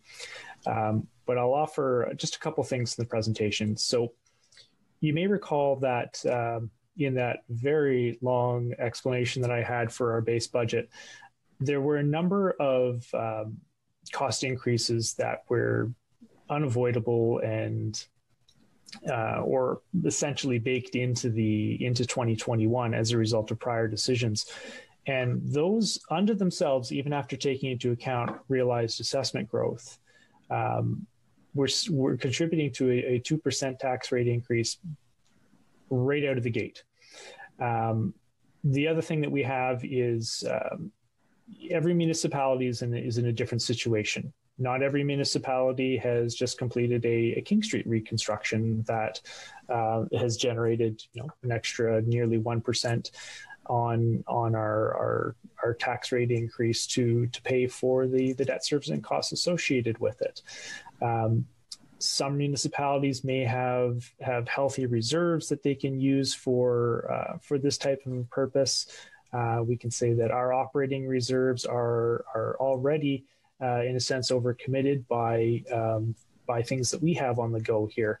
And then the last thing I would mention on trying to keep tax rate increases lower than what we're seeing for the cost of our services is that it essentially just kicks the can down the road. We can solve a problem for today, but it makes your problem tomorrow that much bigger. So I think that's based on what I've already said in the presentation. I think David may want to chime in. Mr. CEO, you care to comment? Yes, thank you, Deputy Mayor. Hope you can hear me okay. Yes, sir. Yeah, I was going to say the same thing to respond to Councillor Gordon. I think it would be challenging to do that. I think what you need to do when you make any comparisons, and I was trying to allude to that certainly in my introductory comments, it's really important you look at how they got to that 0%. In some cases, and again, this is public information, so anyone can do this. In some cases, as Mr. Jeremy said, they went to reserves to bridge some of that need to keep it off the tax levy. In many cases, and again, this points back to the funding they receive from the government, many of our neighbors receive 2 to 3 times the amount Midland does. If we receive the same level of funding on that component, and if we had an assessment growth comparable to some of our neighbors, because we are the slowest growing, we would easily deliver a 0% tax levy and contribute to our levies. That is what has been happening in some of these neighboring communities for years. They've been fortunate to have this, and again, I don't begrudge them being able to do that every municipality needs help. Unfortunately, the funding levels that we get, as well as the level of services that we have had to maintain and the low growth rates, don't allow us that kind of flexibility. We can kick the can down the road, but I think as everyone recognizes, we have to grow our way out of this. We have to grow Midland. And we have to have an infrastructure and services that can support it. We have to be responsive to those communities, those developers who want to develop, and again, the developers that we want to develop Midland in the right way and maintain services that people will want to have when they move here. If you cut those types of services, you may fracture the ability for us to actually grow this community. So it is a bit of a conundrum, but I think it is one that is absolutely solvable. You know, I think it is, well, we will have to make some difficult decisions, and we've made some difficult decisions with this recommendation. Could we delay it even further? Wouldn't be my recommendation. Should we go through the process through this budget and examine some things as we've indicated? Absolutely. Will we arrive at a reasonable number? I think we will. Follow-up, Councillor Gordon. Yes, thank you very much for both of your comments. I know our staff are talented, capable, and resilient, and this is the first round. I get that. Like any negotiation, I mean, this is where it starts, and our job is to work together with you and go line by line. And my perspective and my challenge right now to my whole team here, as well as staff, is let's look for minimums only. Let's keep the lights on for Midland. We're not talking about massive clawbacks and a reduction of services to save money, but let's do minimums only at least for a year while we're still in a pandemic. And I'm going to be, going over that binder as closely as I can. And I'm no mathematician, just looking for ways that we can, continue to deliver minimum levels, service levels that people are expecting, and still deliver a 0% increase to the best of our ability, or certainly beat the heck out of it so we can do our best. And so that's my challenge to my peers. Kicking things down the road is not my idea of good fiscal planning, but again, we're under unprecedented times. We keep hearing it over and over again. People in our town are really hurting financially. Point of order. This isn't over yet. So point of order, guys. Point of order. Yes, sir. We're talking about budget process, and the next stages, we're not talking about tax rates. Thank you, Councillor Chesky. If we could, all right, we'll I look forward to there, Councillor Gordon. Yeah, and we got lots of work ahead of us on the 22nd. Thank you, Councillor Chesky. for pointing that out. Appreciate that. And any other questions or comments with regards to the procedure of the budget presentation? And I don't have, I can't see the whole screen, unfortunately. I have Councillor Main, Councillor McGinn, and Councillor Cunningham. Councillor Main? Thank you, Deputy Mayor. Thank you so much for overview. I think this is a really good idea, is giving this overview. I like the idea of the binder. I'll pick mine up tomorrow. Maybe next year we'll go with a podcast or audiobook with Michael dictating the line by line. But the only comment I was going to make was I love the fact that we're developing a 10-year capital plan, because a lot of times where people are going to ask us, hey, when is this street up for reconstruction? When are we going to see this new sidewalk segment, or those types of questions? So to be able to have that long-term forecast, to be able to say, you know, not this year, not next year, but the year after, would be super helpful for residents, and certainly businesses downtown. They were grimacing with the King Street reconstruction, knowing that was coming. So to be able to forecast long-term for residentials, because we know reconstruction is so disruptive on neighborhoods, it's just a nice thing to give people a heads up, even a year or two. So the 10-year plan, look forward, very much appreciate that, and look forward to going through that. I think that's just going to be a great document going forward. I think the public's going to really appreciate that. So thank you guys for all the hard work. Thanks, everyone. Thank you, Councillor Main. Councillor McGinn. So thank you, Councillor Main, for bringing up the 10-year plan, because I believe there was a few of us that actually campaigned on that, saying that, you know, we're not here for a 4-year, we're here for, you know, a 5 and a 10-year. So I'm not going to go into that detail and carry on about that. Thank you. To support Councillor Gordon's point, there are questions, there are hopes about, you know, trying to find creative and innovative ways of coming back with a close to zero. Don't want to be a point of order, so being Councillor Olszewski, I'm being extremely careful here. One of the questions that I have been getting asked is debt repayment. There's the public is asking for a little bit more detail in that. I do not yet have my binder, so I'm not able to answer them on that. And we'll get to those. We'll get to those later questions with regards to on the 22nd. So yes, I don't want to be out of order. I promised I'd bring it up. We're trying to, and that's my fault. We want to just go on the procedure on how the calendar is laid out, and if you have any questions with regards to that, we have lots of time for. We have 11. Meeting on the 11th and public meeting on 20th. Well, the 17th. So that's where I was going next with that was I promised I'd bring it up, but I'm trying to be careful. Yes. So on February 17th, with the public meeting is that I'm going to implore here in this scenario that that the public does indeed use this. We understand that Rogers is working really good right now. So budget@midland.ca, please reach out, let us know. As you have heard, the councillors are going to know. This is your opportunity to let us know what your questions and your concerns are and what it is that you want to see for your council. So thank you kindly, and I appreciate it. Thank you. Thank you, Councillor McGinn. Any other? Nothing else? I believe you said somebody after me. Yes. No, there is. I have Councillor Cunningham. Yes. I just wanted to make sure I wasn't cutting you off. Thank you. Councillor Cunningham. Thank you, Deputy Mayor.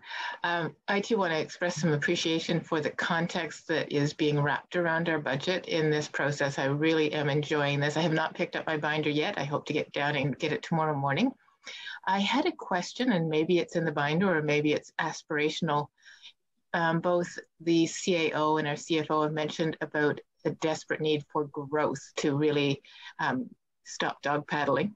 And I wonder if we have any modeling in the binder or modeling coming of those 3,000 homes that are in various stages of development and what that growth may look like and what our economic picture for the municipality looks like in that case. Mr. Jeremy, you care to comment that, or would you like to wait till the 22nd? There may be some additional commentary on that in the section regarding our planning department. I think that they may have some charts in there, but I'm not 100% certain on that. I don't know. We'll hold Councillor Cunningham's question for the 22nd then. Councillor Cunningham, please make sure you write that down and we'll make sure we get to it. Is that all right, Mr. Jeremy? Yeah, certainly. Sorry, unless you had anything else to add, I apologize for cutting you off. Nope, that's okay. Okay. Any other questions or comments? I see none. I want to thank Mr. Jeremy for the great presentation and we look forward to the hard work ahead of us. It looks like we've got some big days coming, so greatly appreciated. And if you could do me a favor and not share your screen, I can go to my full screen. Oh, there we go. Thank you so much. Next up on the agenda is the CAO COVID-19 update. Mr. CAO. Thank you, Deputy Mayor and members of council. Can you hear me okay? Yes, sir. Thank you. I'd like to start my COVID update by making an acknowledgement. It is certainly important that as we manage through the pandemic and manage through the budget process that we just mentioned, that we had all hands on board.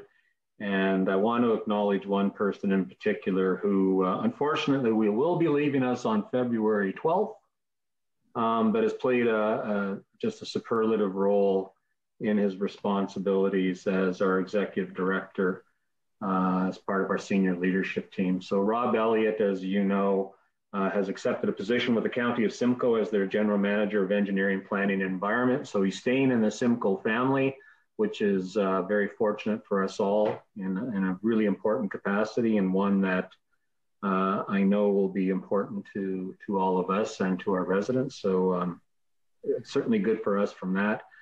But although Rob wasn't with us for very long, I can tell you he made a significant impact, not just in the responsibilities that he took on in that capacity, certainly the nature in how he performed his work, how he involved people, how he treated people, how he introduced people to his network. All of those things were extremely important and have left not only a lasting impression, but has made us stronger. And as any leader will tell you, and I think as everyone attests to that, you always want to leave any place you're leaving, you want to leave it better than when you came. And I think Rob has certainly done that. Well said, Mr. CEO. And I would ask all our council to unmute their mic and we'll give them a round of applause. Thank you so much for all your hard work, Mr. Elliott, and we wish you nothing but the best at your new position. Well said, Mr. CEO. You're at county. You have not actually left us. That is correct. We'll keep the tax Congratulations. Rates low for you, Rob. Thank you. Through you, Mr. Chair, I don't know if Rob wants to add any comments. Please, Mr. Elliott. I would really like to express a great appreciation for the community, for members of council, staff, and the development industry that I've had a chance to work with here in town as well, too. It's been a very welcoming community to work in for some time. Despite the challenges of COVID, it's still the collegial work ethic and the tremendous gumption of the staff here and the residents as well. To see Midland be successful has been something that will never leave me. And I think going to the county is going to give me an opportunity to work very much at that staff level to make sure the interests of Midland and North Simcoe are well represented and understood as well. So I very much look forward to that, and I will always have the interest of Midland at heart. And the relationships that I've built in short order here, I think will be lasting for years to come, if not a lifetime. So thank you all. It's been a fantastic organization to be part of and a beautiful community. And for those who do have the great fortune of living here, I expect that the generations and the staff that are going to continue to work and help Midland thrive are going to make sure that it continues to be a successful place to live and do business in the future and the years to come. So thank you. It's been my pleasure to serve you for the last portion of the year. Thank you so much. Thank you very much, Mr. Elliott. Well said, and we greatly appreciate all your hard work. And good luck at County Simcoe. Thank you all. Mr. CEO. You can get back to work, Rob. Thank you. In terms of COVID, just a couple items. Obviously, we're all aware of how severe the pandemic is impacting Simcoe County with the variant that is is certainly causing quite a concern in many areas, very, very specifically, but we know that that thing is probably somewhere in Simcoe and will reveal its ugly consequences. So we really want to make sure we're taking whatever precaution we can in serving our public and taking care of the safety of our staff. So we have made some recent adjustments.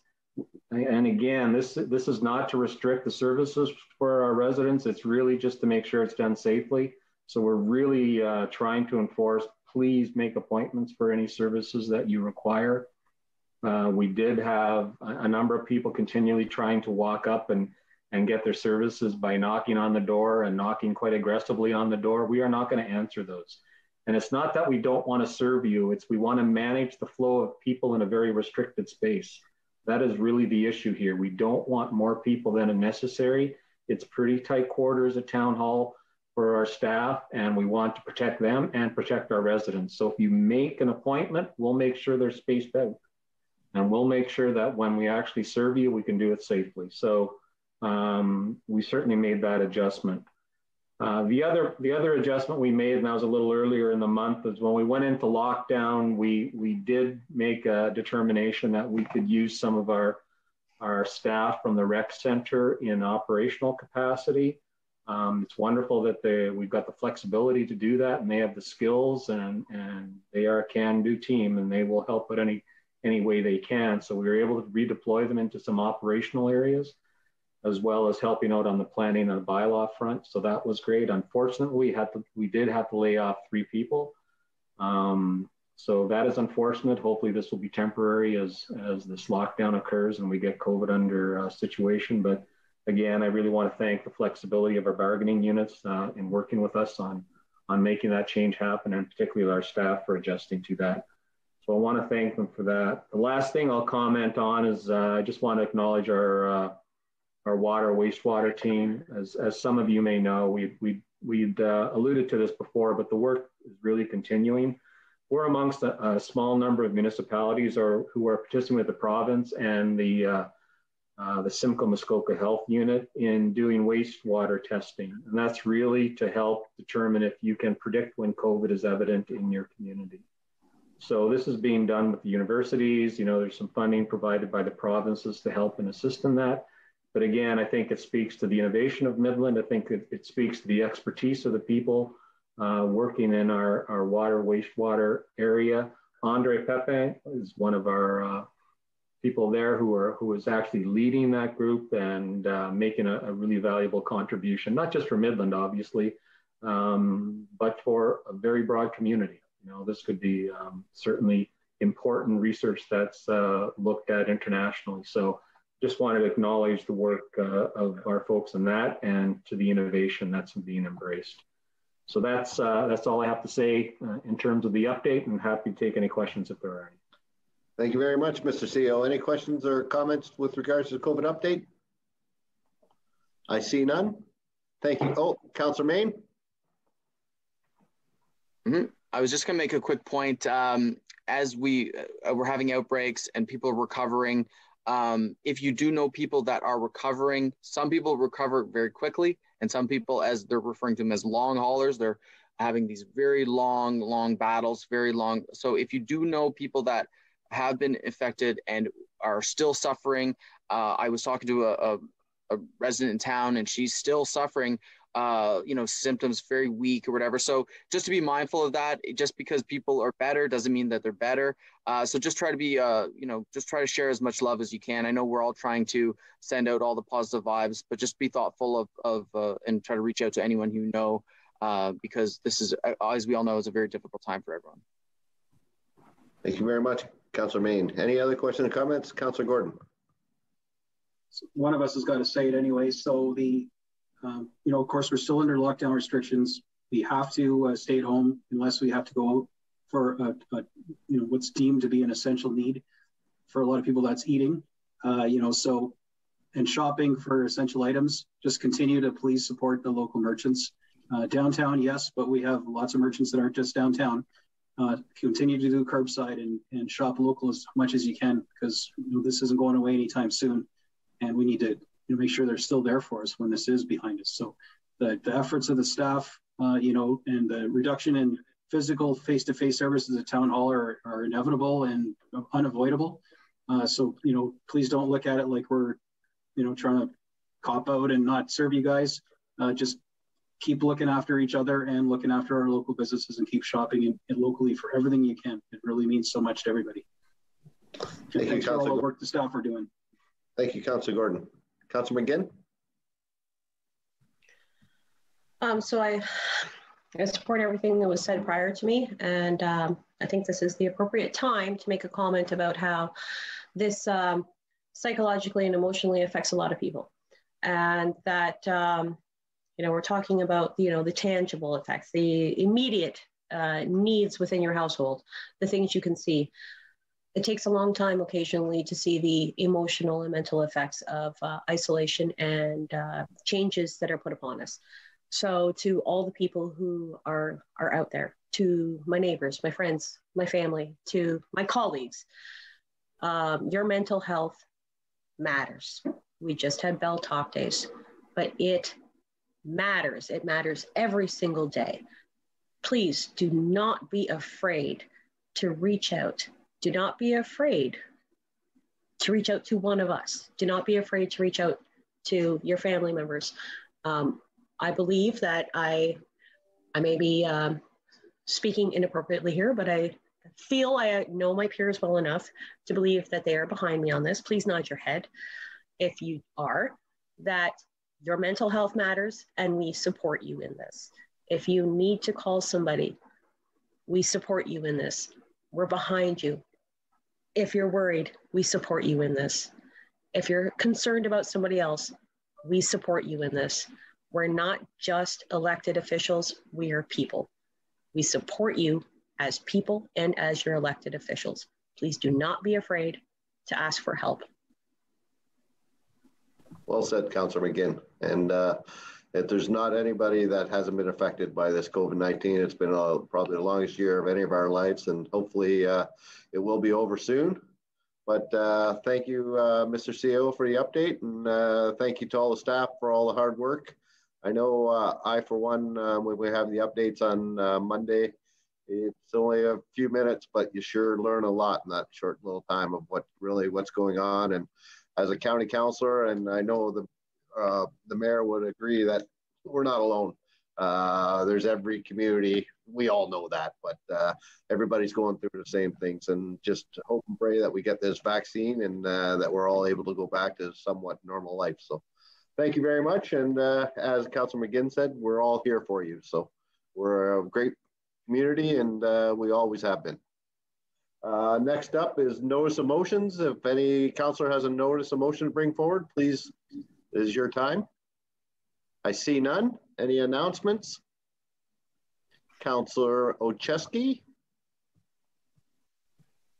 Thank you very much. That was a great meeting. Happy to hear in the budget stuff there was no GameStop stocks or Bitcoins on the list. So it sounds like we're doing things right and responsibly. So I'm happy to hear that. Just again, a reminder that Councillor Main and I and maybe a few others will be participating in the coldest night of the year walk. Instead of trying to remember a website, just Google Midland coldest night of the year. It's run by the guest house shelter here in town. Councillor Main and I have discussed today, we're going to find the coldest day in the next 2 weeks, and we're going to walk. We'll probably Zoom on our phones together while we walk, and we're just going to take the time to walk and think about people that have to spend much more time outside and aren't so lucky to be able to sit inside and have great meetings with their fellow coworkers. So Councillor Main and I are both going to be actively fundraising for this, and I know it's a tough time. No pressure to anybody who can't afford to pitch in, but if you'd like to participate and walk with us, feel free to reach out to me or Councillor Main or anybody else involved, Guest House Shelter, and we look forward to supporting the cause again this year. Thank you very much. Thank you very much, Councillor Chesky. Good luck. Councillor McGinn. I do believe that there is someone among us who has another announcement, and that we wish their partner extremely well in their expected growth. And I have absolutely no idea what sort of names potentially may be thought of. But I'm wondering if perhaps, and I'm being facetious here, we can put a motion together that council has to approve, because we have no idea if it's going to be a hyphenated last name. Oh, there, yeah, you are on the spot, mister. And I hope you're sharing the screen with me live. So I wanted to actually congratulate one Ms. Jody and Mr. Cody on something that they made public, but have not mentioned here in an appropriate forum that is an elected position to be in. Congratulations, sir. I look forward to seeing you match your partner's growth in weight. That's the second time I have winked tonight. I wish you well. If there's any way that we can be behind you, and oh yeah, if we cannot be like voting on first names, I think council ought to find a way, and I'm hoping that, oh yes, Miss Lococo is still on here. I'm hoping we can find a way to actually be allowed to participate in the middle name. Congratulations, sir. And I wish you and your family well. Not sure how your cats are going to handle it. Yes, congratulations, Councillor Chesky, on the new, on the great news. Good luck to you and your partner.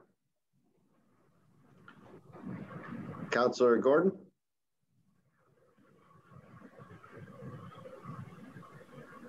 You're on mute. You're muted, sir. I thought that was going to be a phrase left behind in 2020. As long as we're talking about you know, babies and growth and whatnot, I learned on Facebook, funny enough, that I'm going to be a grandfather in August. So yeah, like I'm scrolling my feed, you know, and I'm like skipping by the Bernie memes, and all of a sudden there's a post from my daughter, and that's how I found out. Like, that's just so weird now. Anyway, she was mortified that that's how I learned of it. But anyway, so we'll see. That's supposed to be around August 19th, which is also my wedding anniversary. But I wasn't going to start off and talk about that and brag, because I'm not a grandpa yet, although I'm starting to feel old to saying it.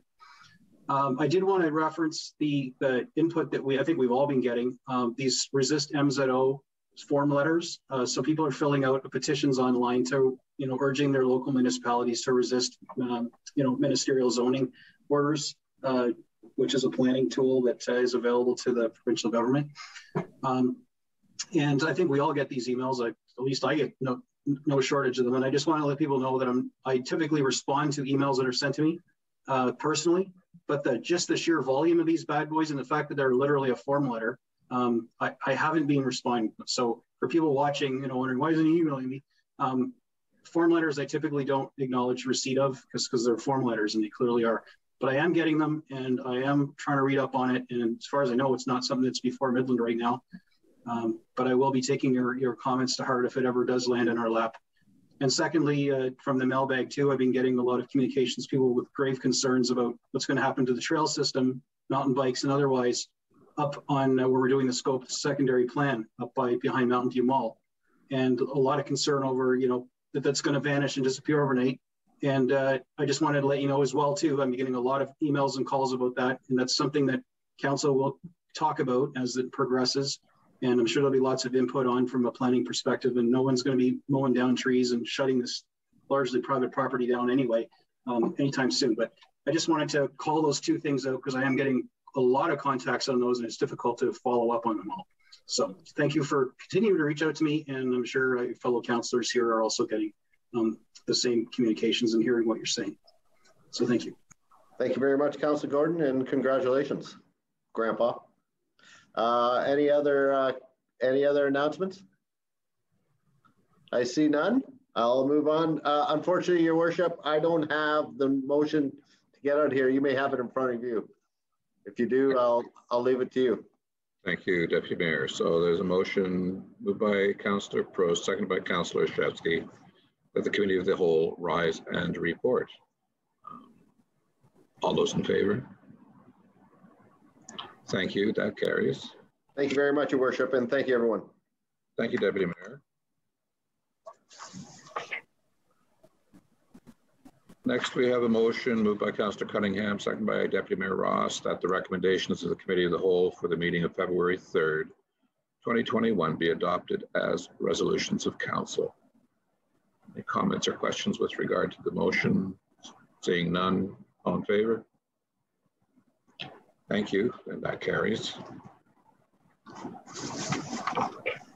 The next item, I'm going to hand the chair back to the Deputy Mayor in that I have motions for which notice has been given, and I put that motion forward, so I'd like to hand the chair back to Deputy Mayor Ross for the moment.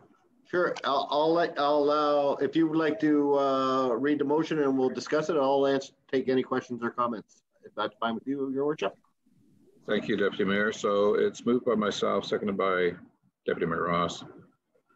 Whereas traffic volumes and speeding on 4th Street from Yonge Street to Linden Street has created dangerous situations at the intersections of 4th Street with Hugill Avenue, Dominion Avenue, and Bay Street. And whereas speeding on 4th Street has raised concern by 4th Street residents for their safety when entering and exiting their driveways. And whereas speeds have been clocked in excess of 100 kilometers per hour, the 50 kilometer an hour per zone on 4th Street. Now therefore be it resolved that Council requests engineering to examine means of slowing and redirecting traffic on 4th, including the use of a signalized intersection at Quebec and 4th Street, and conversion of the center lane to a turn lane, and the staff be directed to investigate the ability of operations to close access to 4th Street at the north side of Dominion Avenue permanently or temporarily, including the impact of this on operations and emergency services. So that is the motion I'm proposing. Would you like to add anything, Your Worship, before I move to questions? I think it's pretty clear. Thank you, Deputy Mayor. I think it's pretty clear. I know in conversations I've had with residents living between Bay Street and Linden on that stretch of 4th, they've been involved in numerous small fender benders and so on, and are actually as a consequence of just trying to slow down and get in the driveway. And people, I drive that particular piece of road up to Dominion, and I can tell you that driving along there is really, really something else. I mean, people are aggressive. They have little patience for people who are trying to access their residences. When you go up to between Dominion Avenue and Hugill, it's just every residence has a sign, please slow down, please slow down. And when you get to Hugill and Dominion, I understand, sorry, Hugill and 4th, or I understand just recently this afternoon, there was an accident in which fairly severe, 2 vehicles, airbags deployed. I don't know the outcome, whether there were injuries or not. But people are tending to, as Councillor Gord pointed out, as you come up Hugill Avenue, heading up the hill at a certain time of the day, you can't see. And yet people who are coming along 4th reach Hugill Avenue and they just either slow down on a rolling stop and keep going, or they just jackrabbit through hoping that they'll beat the traffic because they're late.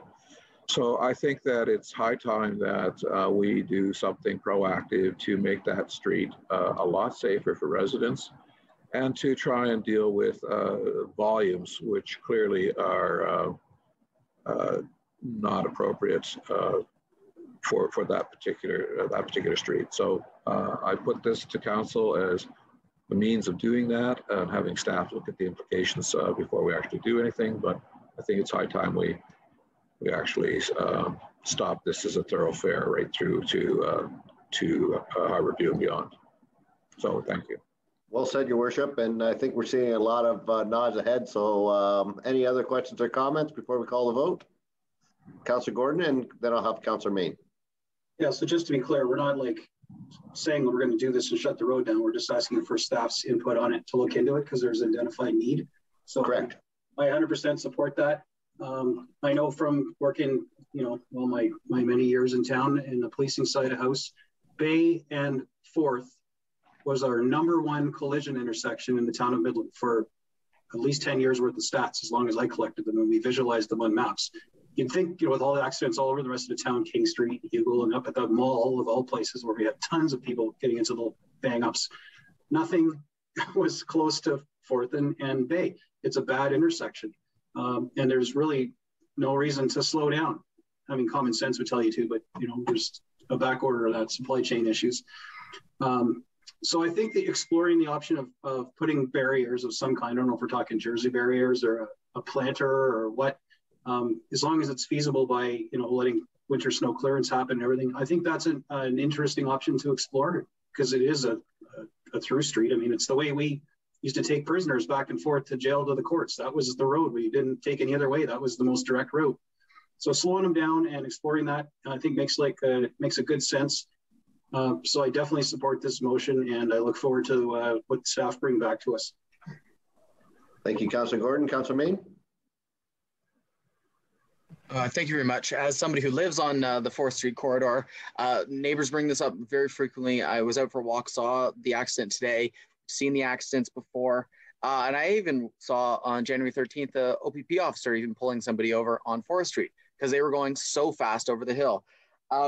Couple points just quickly. I definitely think that this corridor certainly needs to be reviewed. Either the whole corridor, as we did look at the whole corridor as part of the transportation master plan, but we definitely are going to have to look at intersections. 4th and Bay is a good recommendation. 4th and Hugo. Unfortunately, Hugo was relatively newly reconstructed, but we're seeing a lot of accidents at that, and a lot of traffic disruption this year with not having King Street. A lot of people seem to be taking 4th. With the pandemic, mobility has been down. A lot of people are working from home, but speeds have been up, right? And so it's a feeling of lost time. I mean, a lot of these people are zipping around town. I mean, people are literally trying to make ends meet. So certainly understand why it's happening, but now where do we go from here? So obviously there's an engineering component of it, and traffic calming. Unfortunately, what comes back to some of the 4th Street segments is traffic calming is usually not recommended for streets that have hills. So some of these segments might not be applicable for traffic calming, but some of the other segments of 4th would be ideal. So 4th between Dominion and Hugo, it's very wide. It's excessively large that we can start looking at some of these traffic calming techniques of reducing turning radiuses, bulb outs or bump outs as they call them. And we are talking about a pedestrian crosswalk at 4th and Hugo, but I said that to the resident and she says, do you think that's really going to help? It's going to help pedestrians get across safely. It might not resolve the speeding issue. This leads to the 2 other points is enforcement. Again, we know OPP are stretched thin, and it would be great if there was a civilian traffic unit out there. It doesn't quite exist in our area, but that would be great, a solution to work with our OPP partners. And then again, just comes back to education awareness. If we're not going to physically change the street, we can certainly just put words out there, just asking people to slow down, put the cell phones down, and just be courteous. And the other thing, if we're going to do education awareness, especially on this corridor, is truck traffic, and really trying to make sure that the trucks are on the applicable truck routes. That seemed to be a problem more in the summer. It doesn't seem to be so much an issue in the wintertime as there's not so much construction. But those are just some of the issues. It's a very complex issue. So I very much want to empower staff to look at all the different solutions that we have.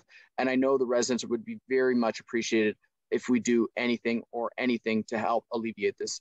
So thank you very much for allowing me to add some thoughts. Thank you. Thank you very much, Councillor Main. Any other questions or comments? Councillor Gordon? And then I'll go to Councillor McGinn. Yep, sorry, Councillor Main, I'll leave you a second. Councillor Main reminded me, we have this wonderful speed trailer that we invested in that, it doesn't spit out tickets. It's not photo radar, contrary to what goes around on social media. But I know we have to carve a little spot to put this thing, but we have the infrastructure to do that and the people that know how to work it. We should be deploying that sucker year round. I know it's not going to, clearly it measured the guy doing 100 kilometers an hour on 4th, doing the Dukes of Hazzard over the hill. But for a lot of people, it's a good reminder to slow down. You're never going to slow down the idiots, but you will slow down the vast majority of people that just are inattentive and over the speed limit when they see that flashing reminder. So I'd really like to see our public works folks get that speed trailer deployed whenever and wherever possible. It runs on, so like, I don't have to tell you how it works. So it's really nice to see it back online again. And that's something we can do immediately while we're waiting for this report to come back. I think Forth would be a wonderful candidate for it yet again. Councillor McGinn? You're on mute. Oh, there you go. I'm off mute now. So I used to live below Councillor Main, I believe prior to your getting married, because I remember you buying the house on 4th. So I was very close to Bay Street and 4th. And then I used to live one corner. There was one beautiful house in the corner of 4th and Yonge. So having had at that point 5 children under the age of 5, and then my wifey lived down the street on 4th, I felt very involved and understand that, you know, that 4th Street corridor is terrifying when you are a mother with children. It's terrifying as a driver.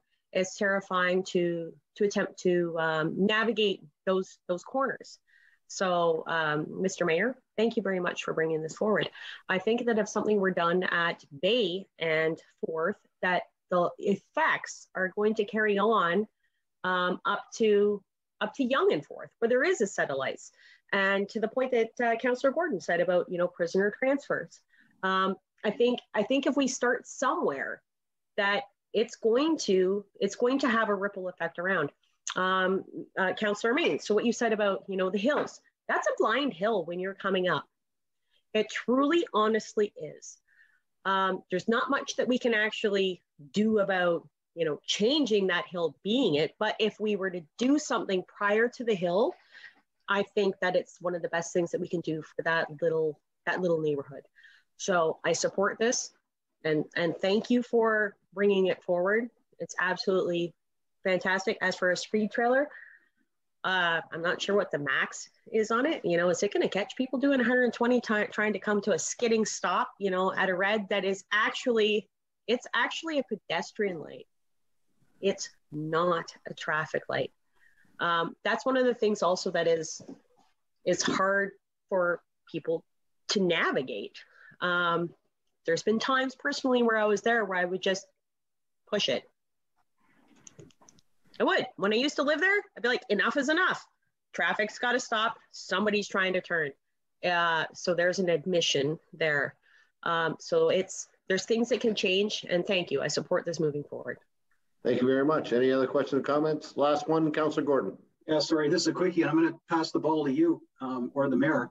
I was watching the latest Midland Police Board meeting, the first one of the year, and there was an explanation given as to why we're even shorter on officers right now, because they got deployed for the vaccine. I wanted to let you guys share it, but I guess we're down a few officers, 4 maybe, if I recall right, because they got lent out to transport vaccines around the province. So that's drawn down on some of our reserve officers in our community. So we're kind of just playing our part. You know, I guess every community, I'm assuming, was asked to provide some OPP officers for this effort. And Midland was asked for some number. I think it was 4, maybe, correct me if I'm wrong.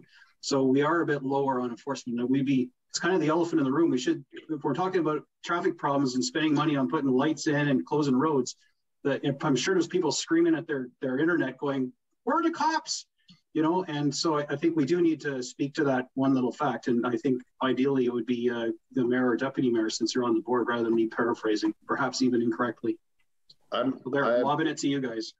I appreciate it. I'm not, I can't comment. I'm not 100% sure what you're referring to, Your Worship. I apologize. It was mentioned by Inspector Evans that some officers have been detailed to escort vaccines to various points where they're now then being applied, you know. Oh, yeah, of course.